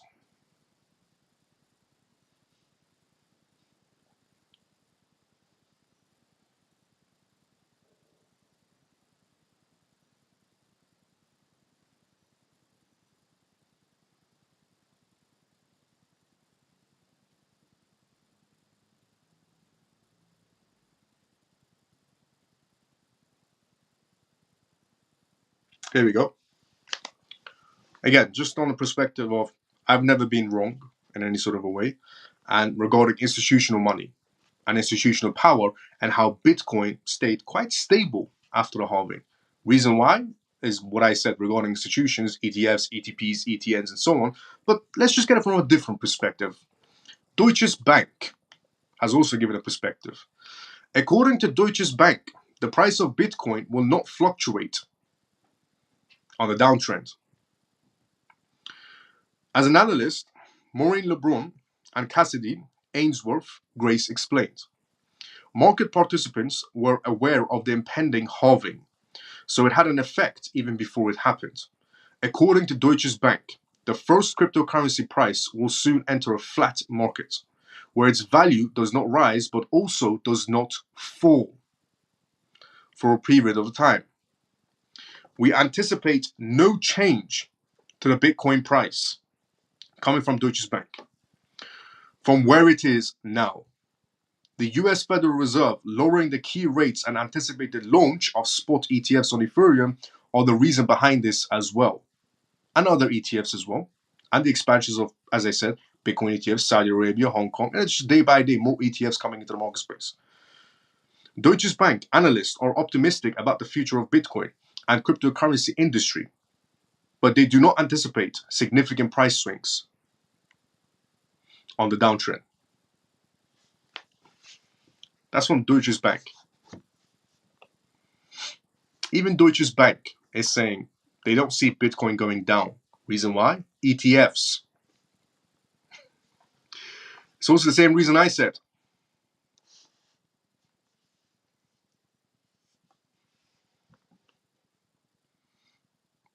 Deutsche Bank's basically saying, the banks see the price is not going, and they did a study test as well.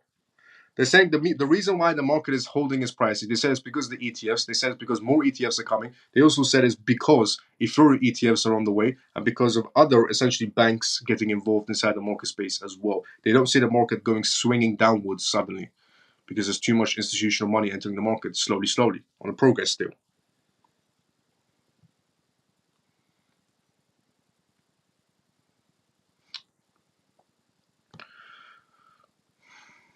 One on a free, and we always learn and respect and manners in the CMF. Let's go in. So why can't, honestly, facts. Regarding what Happy Pisces said, absolute facts. XRP healthcare is a scam. XRP healthcare is a scam. Yes, that's also true as well. You don't really need XRP healthcare. I've always said this multiple times. If you want XRP, there's XRP. You don't really need XRP healthcare. It's a waste of money. My point of view, not financial advice in any sort of way. Mouse does OP and Render have any future? OP has a future.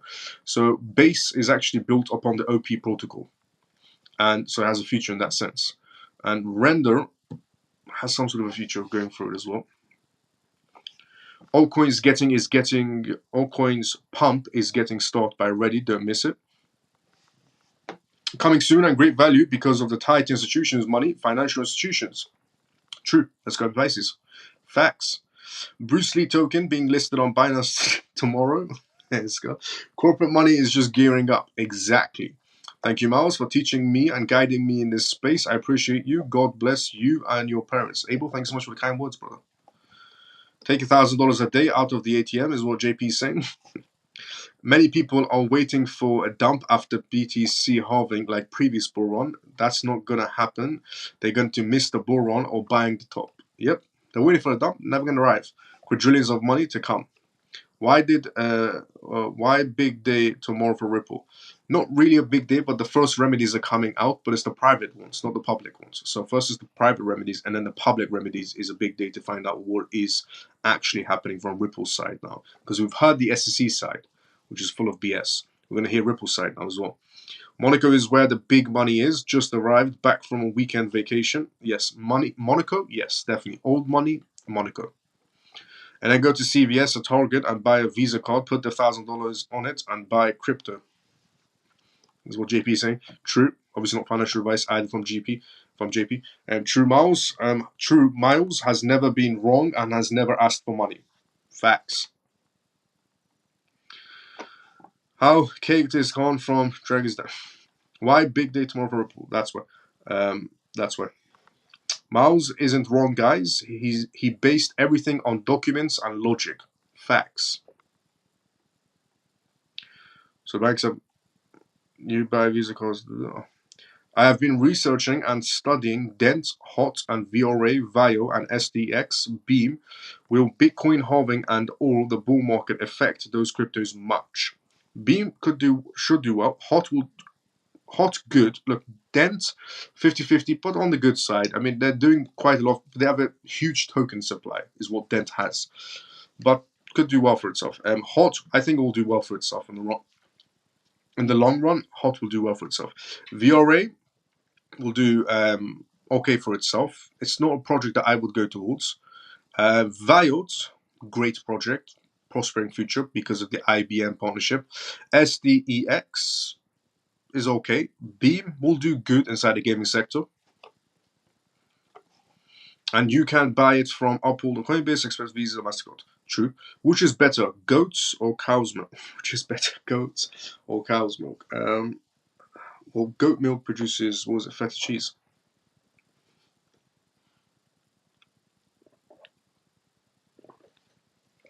Which is the Greek cheese, no? Okay, now, moving on to some news as well, because we have still a bit of news to go through as well. Canada. Canada pledges $50 million to mitigate job losses to AI. So, Canada is going to be good night, Miles and all. CMF got to run. See you all tomorrow. Free and forever. See you tomorrow, brother. Same time as usual. Canada is going to be putting $50 million for anybody that lost their jobs, but they're going to be investing $2.5 billion inside of AI. $2.3 billion. Canada's government is as worried about job losses from AI as are Canadians, apparently. Canada's federal government has announced to allocate $50 million for workers training as one of the key points of the federal budget ways to invest $2.3 billion for AI adoption. And for Canada's artificial intelligence sector, the budget was announced, but the pledge for AI was announced at the start of the month. $50 million offset job losses. Along with the huge investment to support the country's AI sector, the government also promised to allocate $50 million to support workers whose jobs may get affected by AI. The investment was meant to be made over a 4-year period. The Secretary of Workforce Solutions program will provide training and new skills to the workers of the sectors that may get potentially destabilized. A lot of people are about to lose their jobs to AI, and the only people that will be able to keep their jobs is the ones that learn how to utilize AI. The University of Waterloo's economic professor Joe Blitz said, "There is a significant transformation of the economy and society on the horizon around artificial intelligence," mentioning the loss of jobs in some sectors and the creation of them in others. Blitz said, "But there's going to be a transition period that could be somewhat chaotic." Back in June 2023, Finance Minister in Canada, Freeland, also raised her concerns and said that in a briefing note that up to 40% of the working hours could be at risk and the fallout will be seen throughout industries. Energy, banking, and insurance seem to be essentially comparatively more at risk and others because of their potential for automation. So if you work in insurance, if you work in an insurance company, you're going to be replaced by AI in Canada. If you work for any sort of banking company, any sort of banks, you're losing your job. If you work for an insurance company, you're losing your job. If you work for an energy company, you're losing your job. It's all going to become automation. Experts show concerns for some sectors. Skill requirements and job conditions could definitely get impacted by the above scenario. The music, TV, and film industries of Canada said that their jobs and reputations are at threat and asked the MPs for security against AI. And the point of concern is that the budget only mentions creative industries as being affected sector, and that will be covered by the skill training program. So this is what is quite messed up. The Canadian government has came out and said AI is about to take over, and we're going to be investing $2.3 billion into AI technology to advance Canada. And we're also going to take 50 million and give it to the people who are losing their jobs to train them how to use AI on, so they can have a job in the future. The issue is the 50 million they put aside, they're not going to be giving it to regular people. And it's going to be spread within 4 years. They're going to be giving it to TV people, actors, actresses, and so on. TV producers, TV anchors. So if you lost your job and you worked for an insurance company, you're getting $0. If you worked for a bank, you're getting $0 when you lose your job. If you work for any sort of major establishment that's going to get replaced with AI, you're getting $0 from the Canadian government on giving you a new life training lesson to be able to work again. But if you work on the TV side, on the movie side, industry essentially, in Canada, you get some of that 50 million to help you progress in life. Because as we all know, apparently actresses and actors are more important than regular people, essentially. It's quite odd. Why does an actor or an actress need 50 million, but the regular person who works a 9-to-5 job trying to feed a family gets zero? You can really see the Canadian government cares. I mean, you can genuinely tell the Canadian government definitely cares about the people. Sure. That's British sarcasm, if you're confused. The creative industries were used as an illustrative example and not intended as an exclusion of other affected areas. But they're the ones getting the money. According to the Canadian Labour Congress, President and bureaucratic union bodies of actors and directors are concerned about the possibility that their work and resemblance may be used by AI systems as well. But she mentioned that it is essential to look for effects in all jobs. White-collar workers, like people working in law, marketing, healthcare, and accounting, are also expected among the affected ones, but they're getting zero money. The technology is going to change the processes in entire industries, so it is quite hard to guess who is going to be affected in the long run. They just mentioned who's. Do you know what I love about politicians? This is what I love about politicians. They're so simple-minded. It's just too funny. But the issue is the speeches that they're giving to the regular folks don't see between the lines. This particular politician has just came out at the beginning of her speech and said that people working in the banking sector, insurance sector, and a few other sectors are losing their jobs. And then she said $50 million will be given to the people. And then she goes on to say actors, actresses, and TV people will actually get that 50 million. And then she goes to say, well, there's other areas as well, healthcare and so on, but they're not really getting any money. And then she goes on to say, we really don't know who's going to be affected. But you just mentioned who's going to get affected and who's going to get paid and who isn't. And how are you going to end your speech with, we don't really know who's going to get affected in the long run? You just said who's going to get affected and who's getting paid and who's not. This is what I love about politicians. They're so simple-minded. But the issue is, when they're giving these speeches, the regular folks don't read between the lines. They think they're getting paid as well, and they're not.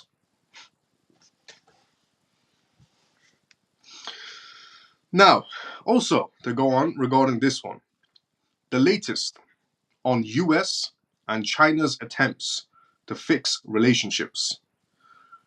The US is trying to fix its relationship with China, and China's trying to fix its relationship with the United States. So, US Secretary of State Antony Blinken has a message for China. This is the message the United States gave to China. Stop sending weapons tech to Russia, or we'll make you suffer.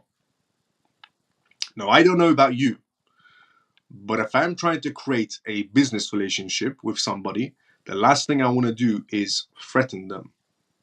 How are you coming out and saying we want to, create a better relationship with China, and then your first message is stop sending weapons tech to Russia, or we'll make you suffer? It's not really a good way to open up a speech. Next week, he's hitting China with a tough talk during his visit. He'll tell them straight up, the US and its buddies are fed up with China's constant aid to Moscow, helping rebuild Russia's military might with everything from microchips to big engine tech companies. How about this? The US maybe stop sending money to Ukraine and maybe spend that money fixing United States, and China will stop sending weaponry to Russia, and maybe China could focus on their own people as well. See, problem solved. You don't really need to fly out to China and tell them stop sending weaponry. How about you both do something productive? How about you, US, take your money back from Ukraine and give it to the people of the United States, or build the United States. And China will stop feeding Russia and start focusing on their own citizens. You see how easy that problem was just fixed? Just voila. You focus on your people. You focus on your people.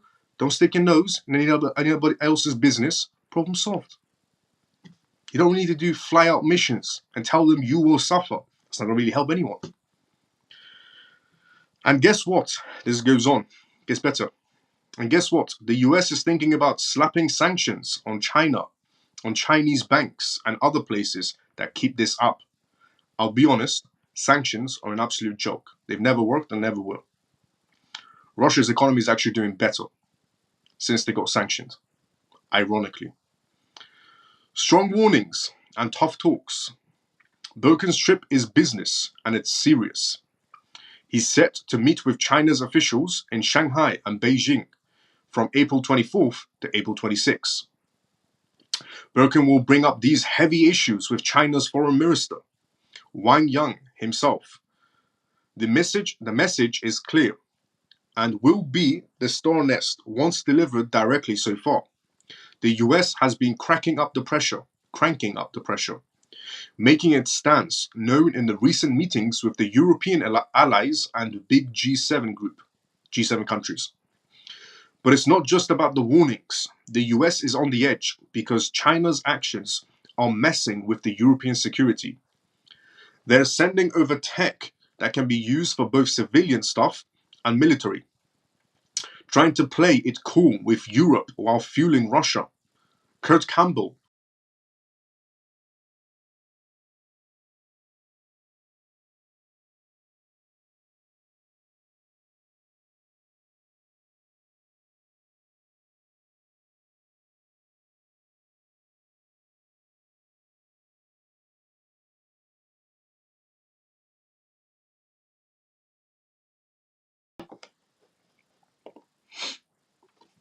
Can everybody see me? The connection went out for a second. Can everybody see me?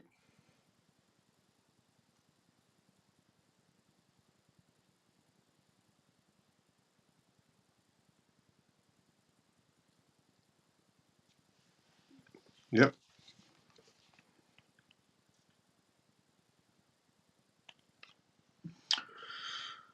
And it goes on to say, yes, we're back. Let's go. And it goes on to say, at the G7 meetings in Capri, other countries told the US they might start leaning on China. And it's not just empty threats. Joe Biden last December warned foreign banks with executive order, help Russia and you can say goodbye to US financial system. Some of China's top banks took the hint and stopped certain payments from Russia, especially those tied to critical tech components. Sanction pressures and election tensions. This whole situation is getting stricter because the United States isn't just talking big. The Treasury Secretary, Janet Yellen, pressed the issue during her recent China visit. Even Biden got on the phone with China's president, telling him it's time to rethink their stance. But will China budge? It's too soon to tell, says Campbell. The US isn't keeping this a two-player game. They want Europe to step up the pressure, thinking it might make China rethink its moves, especially since China's own economy is essentially feeling the pinch. So far, Europe's been slow on the sanction game, hitting only 3 Chinese groups compared to the US hundreds. And the tech flow isn't small potatoes. Last year, 90% of the chips Russia got came from China, computer chips, used in everything from missiles to tanks. About 70% of Russia's machine tools imports, likely used for making ballistic missiles, also came from China. This information came out when US officials recently listed exactly what tech China's been sending over to Russia. But the Bilkin is not just a talk shop about sanctions and military tech. He's also set to bring up touchy subjects like South China Sea, trade issues, and Taiwan. Especially with Taiwan's new leadership coming in soon, China's not expected to take this lightly. They've been clear. Push them and they'll push back hard.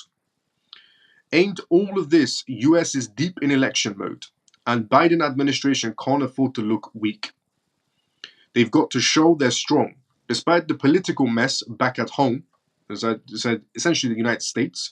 And while they're pushing China to play fair, they're also dishing out billions in military aid to Ukraine, trying to show the world they've got the muscles to handle big problems, even if they blame China for making those things tougher. So here it is. Bilkin is gearing up for some serious talks, and the world's watching. Will this tilt the scales, or are we looking at more frosty chats? Well, only time will tell. But one thing's clear. The US is not messing around. But then again, neither is China.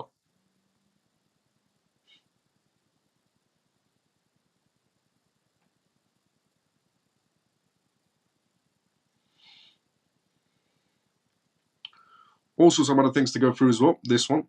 Before I go through it, let me just go through the comment section as well.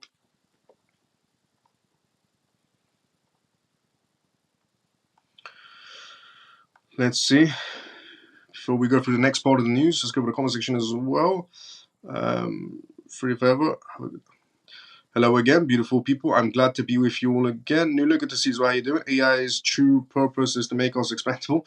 Bro, have you any idea on about XRP's healthcare token? Yes, XRP healthcare token. I wouldn't touch it with a 10-foot pole. The concept about XRP healthcare in general is related to healthcare scenarios. I don't need XRP healthcare tokens to buy anything related to healthcare. I can use my XRP to buy MRI scan machine. I can use my XRP to buy paracetamol. I don't really need XRP healthcare. There's no purpose for it to exist.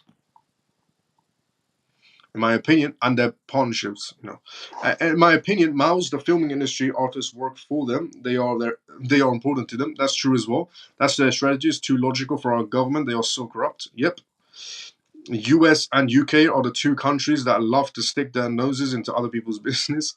No financial advice, but I highly recommend you all to stack up heavily on both XDC and XLM. Hold on for dear life. It is definitely going to be great for your future generations. Maybe we should just focus more on our own problems in regard to the United States and everybody else. Yeah, all good. We're back. We're back. Well said, Miles. Totally agree. Let's go. Back again. Let's go. That's because Justin Schroeder, before he was this so-called leader, was a professor of theoretical arts. That makes a lot of sense. We're going in Canada now.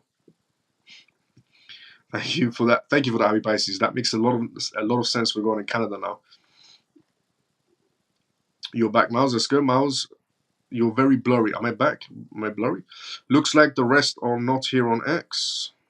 I think they're on YouTube. China knows that Sleepy Joe won't remember any threats by tomorrow.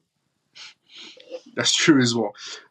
Mike, yes, I'm back. Okay, now this as well. So Section 702, very important. And I've talked about Section 702 the day before, and I talked about it yesterday as well. And then something else to talk about Section 702 that we didn't cover, I'm going to cover now. And interesting enough, nobody's still talking about Section 702, except us. Crypto industry faces new threats. Section 702, US surveillance bill passed. Amidst the renowned debate over privacy and government surveillance, the crypto industry finds itself at the forefront of the conversation. Because Section 702 that recently passed inside the United States on the 19th of April, when everybody was focused on the Bitcoin halving and Section 702 passed inside the United States, basically every company inside the United States will become a surveillance company, a spy machine for the United States government, FBI, NSA, everybody else will pretty much be able to use all of these companies like Google, Facebook, Instagram to spy on you 24/7. No warrant needed, 24/7 spying. It's already passed. And I said this is relatable to a digital world, because it is. So I'm going to cover the other aspects of it now. Amidst the renowned debate over privacy and government surveillance, the crypto industry finds itself at the forefront of the conversation. With its emphasis on decentralization and autonomy in the industry is particularly vulnerable to the expanded powers granted by Section 702. Section 702, originally introduced as a countermeasure grant, the US government brought authority to collect data from various sources, including tech giants like Google and Facebook, without the need for a warrant. The US used to use this, Section 702, to go after criminals that are outside of the United States. Now they're going to be doing it inside of the United States, and it's for everyone. Despite oppositions from civil liberties groups and some senators, the bill passed with a landslide vote of 60 to 34, setting the stage for its extension for an additional 2 years pending the US President Joe Biden's signature. The US Senate has voted to reauthorize Section 702 of the Foreign Intelligence Surveillance Act, FISA, a move that has sparked widespread debates and concerns among civil liberties advocates and members of the crypto community. Regulatory crackdowns loom large. The renewal of Section 702 raises the specter of increased regulatory scrutiny and compliance requirements for crypto businesses. Why? This is how Section 702 is relatable to the crypto space. Quite a lot, actually. Section 702 actually gives the SEC, the CFTC, and pretty much a lot of other government entities a lot of power, even in the crypto space. This is why it's very, very relatable to the crypto space, especially times like this inside the market space. The renewal of Section 702 raises the specter of increased regulatory scrutiny and compliance requirements for crypto businesses. Entities such as the Securities and Exchange Commission, SEC, the Commodities Future Trading Commission, CFTC, the Department of Justice, DOJ, could intensify their crackdowns on businesses, including decentralized exchanges, to ensure compliance with surveillance and data collection requirements. This Section 702 will give a lot more power to the SEC, a lot more power to the CFTC, a lot more power to the DOJ to crack down on crypto businesses as well. Section 702. It's completely basically a digital bill. It's a spying digital bill. Contrasting perspectives. While some senators, like Senator Elizabeth Warren, advocates for surveillance measures targeting users within the crypto industry, others express skepticism over the potential implications for privacy and civil liberties. The revelation of improper searches by government agencies, including the FBI, further underscores the need for robust oversight and accountability measures. Collaboration and controversy in the cryptosphere. Despite the concerns surrounding government surveillance, there is also instances of collaboration between crypto companies and law enforcement agencies in combating essentially illicit activities. Tether's CEO disclosed of a collaboration with the FBI and the Secret Service to combat terror. Essentially, fundings highlights the complex relationship between the crypto industry and the regulatory authorities. As the debate over Section 702 continues to unfold, the crypto industry finds itself at the crossroads. The renewal of the controversial surveillance law poses significant challenges to the industry's core principles of decentralization and privacy, while also raising questions about the role of government oversight in emerging technologies as well.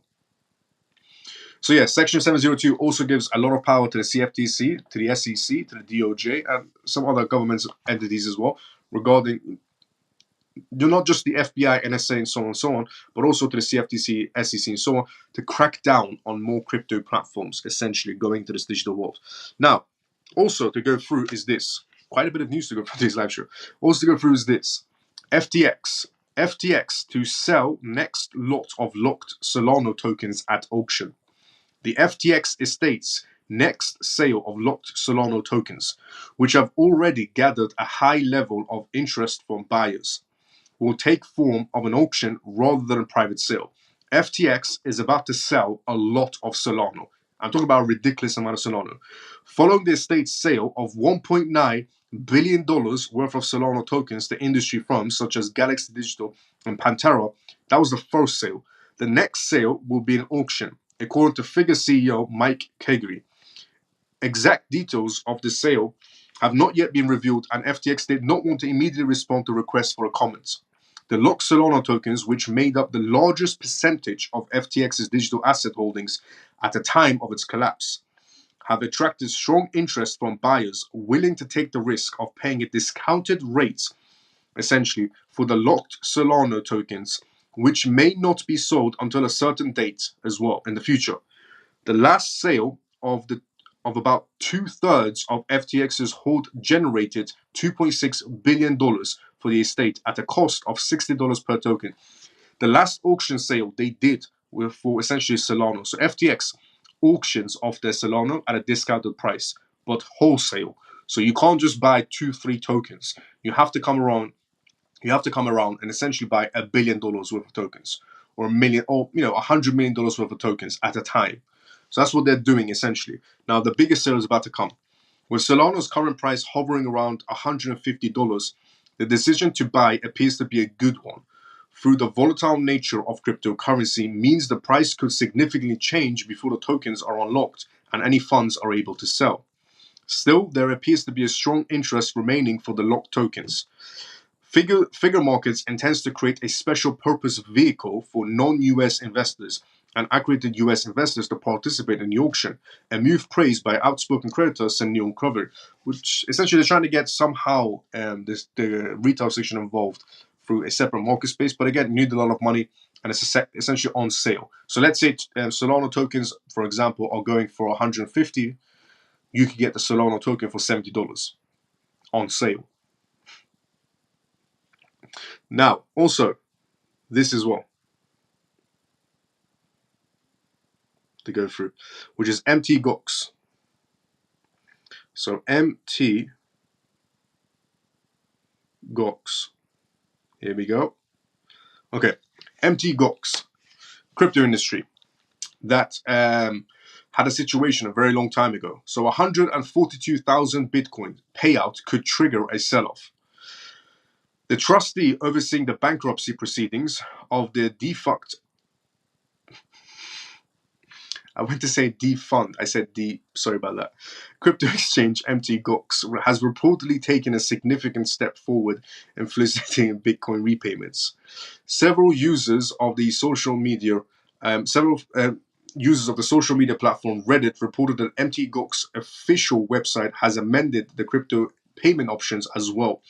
MT Gox Bitcoin payout. The recent update has sparked mixed reactions among creditors. While some remain skeptical, others speculate that the crypto exchange might initiate repayments sooner than expected, potentially concluding before October 31st, 2024.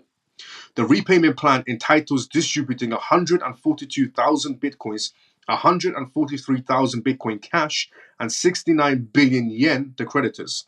If the repayment plan proceeds as anticipated, industry analysts anticipate significant selling pressure in October as creditors liquidate their assets.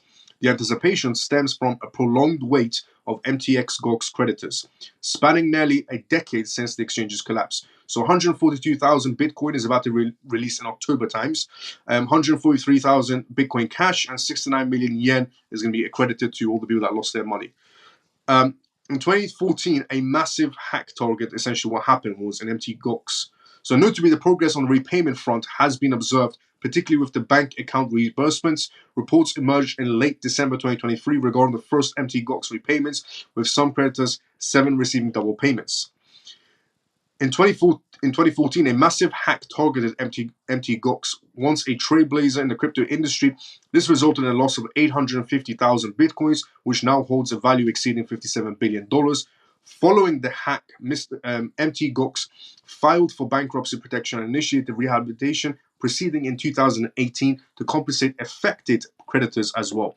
However, the delays and uncertainties plagued the process due to legal disputes and other setbacks, leaving users in limbo regarding their returns on their funds. Okay, so basically, around October times, that amount of Bitcoin Cash is going to be released inside the market space. Around 143,000 Bitcoin, 142,000 Bitcoin is going to be released, and 143,000 Bitcoin Cash is going to be released into the market space to the people that essentially lost money on MT Gox.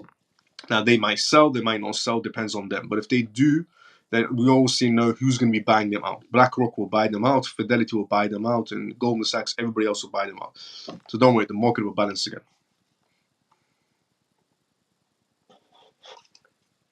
Now let's go inside the comment. And by the way, if you're enjoying this live show and you're watching this for the first time, welcome to the CMF live show.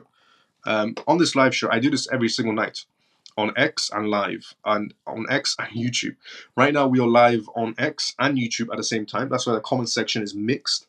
If you can't comment on X for some reason, you can use the comment section on YouTube and watch us on YouTube live as well. And basically, it's called a CMF live show. It's a late live show. So if you're the type of person that can't sleep at night and you want to be occupied, then tune into this live show every single night. And we talk about what's happening around the world and how the world is evolving into digital space regarding crypto, CBDCs, blockchain, politics, a lot of things that you should know about of what's actually happening around you in the real world. And we use factual information as well regarding news that are backed by PDF documentations.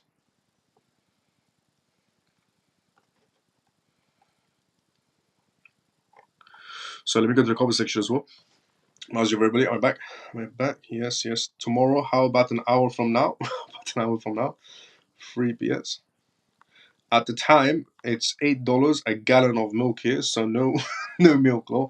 And if Joe's son had dealings with Russia, yep, be complete different narrative. That's true as well. Sorry, I mean half a gallon, is $8. US and UK main income is create a war, then selling weapons, and now Russia and China are also selling cheaper. Main reason why US and UK economy is falling, and the pressure makes them poor and get poorer. True, true, true. Gone again. Am I back? Yes, you're back. Let's go. Good night, Miles. As it's quite late in Rome, I'm back in London tomorrow. Frankie, brother. See you tomorrow. Sometimes usual, brother. I guess Nuller and Chosen are laughing because of that word I said by mistake. Stop and shop Boston. I don't think Solana is a good project to hold because of FTX. True. It is 786, something like that. It was $299. Whoa. Good night, Miles of CMF. Emont, see you tomorrow, but the same time as usual. And yes, we have reached the endings of this live show as well. Just to give you a gist of everything we talked about, in case you did tune in late to this live show. So these are all the things that we talked about on today's live show. We talked about the US and China trying to fix their relationships, and the US is now thinking about sanctioning China if they don't stop helping Russia. So if China stops helping Russia, then the US won't sanction them, and everybody walks away happy, in the simplest term. And then we talked about Canada, how Canada is going to be putting $2.3 billion into the AI systems to make Canada an AI hub, for example. And Canada's government is going to spend $50 million on people who lost their jobs, but they don't care about people who essentially really lost their jobs. They're actually going to be giving $50 million away in a split of 4 years to actors and actresses in Canada, rather than people who actually lost their jobs to AI. And again, they're spending $2.3 billion on AI technology, $50 million on actors and actresses, and they don't care about anybody else that essentially lost their jobs in Canada. And then we talked about Deutsche Bank, how Deutsche Bank has also came out and said that Bitcoin's price won't drop due to so much institutions inside the Bitcoin space or the crypto space in general, even after the halving. We talked about FTX, how FTX is going to be selling off a lot of Solana, a huge amount of Solana at an auction discounted price, but they won't reveal the date to anyone except those private buyers. We also talked about Section 702 on today's live show as well. Regarding Section 702, how essentially the US government is now going to have a lot more power on surveillance on people, but not only that, but the CFTC and the SEC are going to be cracking down a lot more on crypto platforms and crypto exchanges and making them essentially spyware for the US government. We also talked about MT Gox and how they're going to be essentially giving out $142,000 individual Bitcoins to people that were affected from that exchange a very long time ago.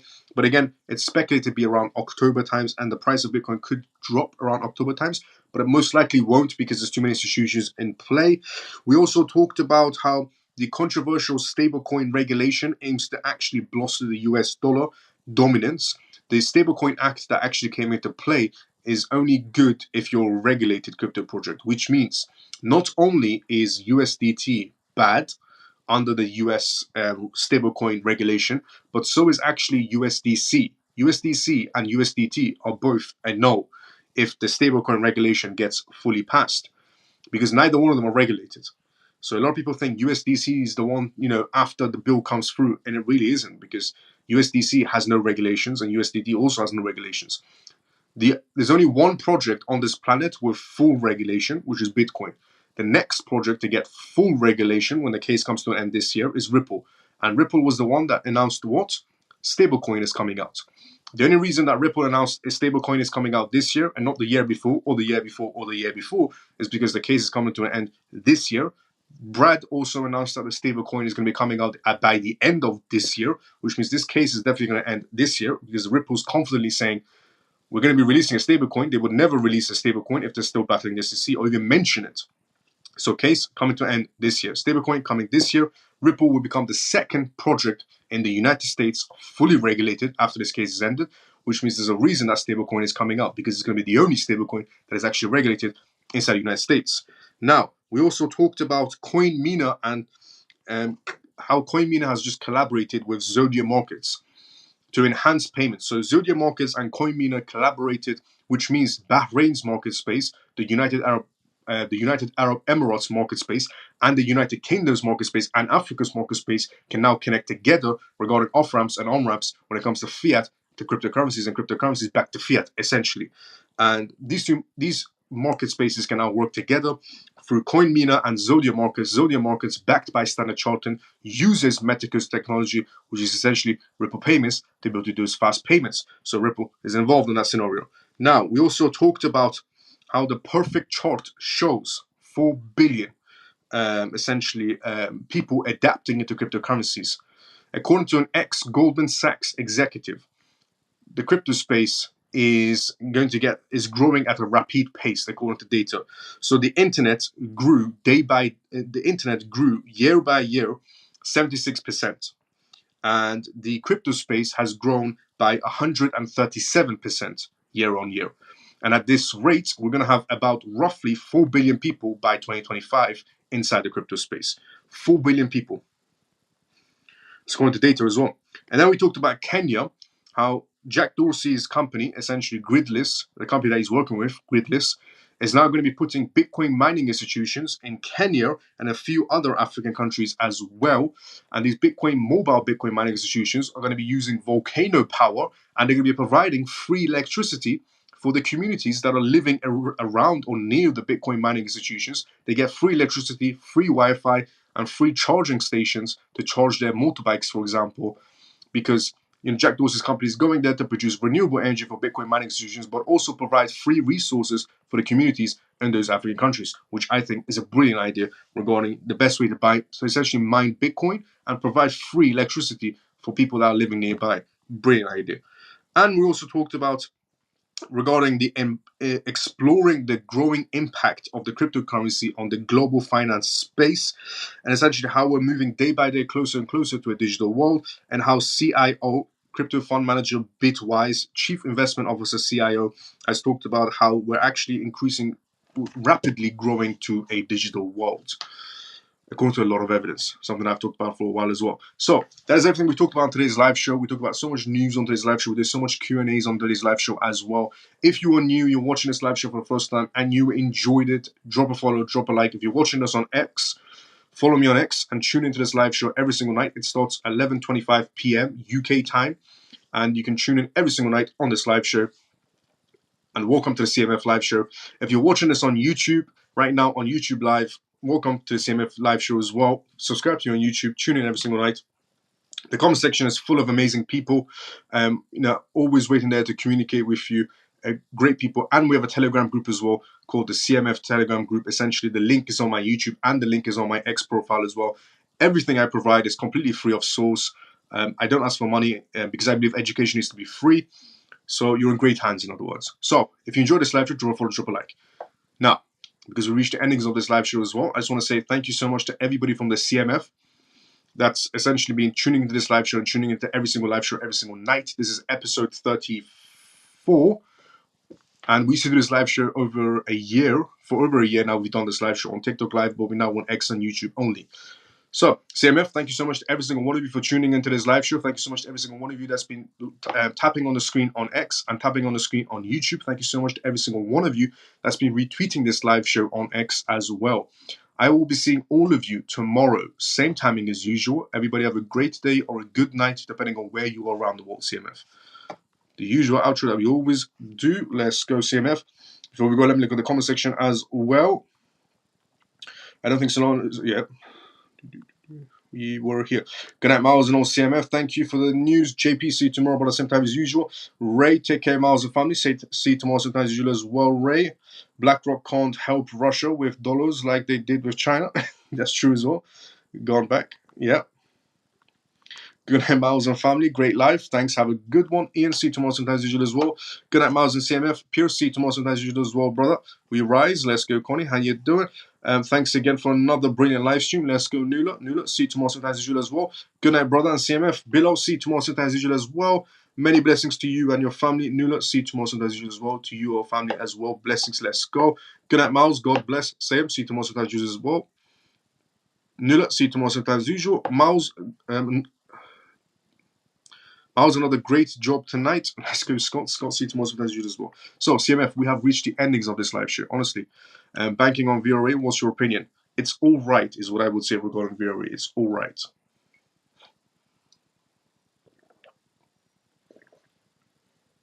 is an alright project. So we have reached the ending of this live show. I just want to honestly again say thanks so much to every single one of you that's been tuning in. Good night, Miles, and get some rest. Scott, see you tomorrow as usual, brother.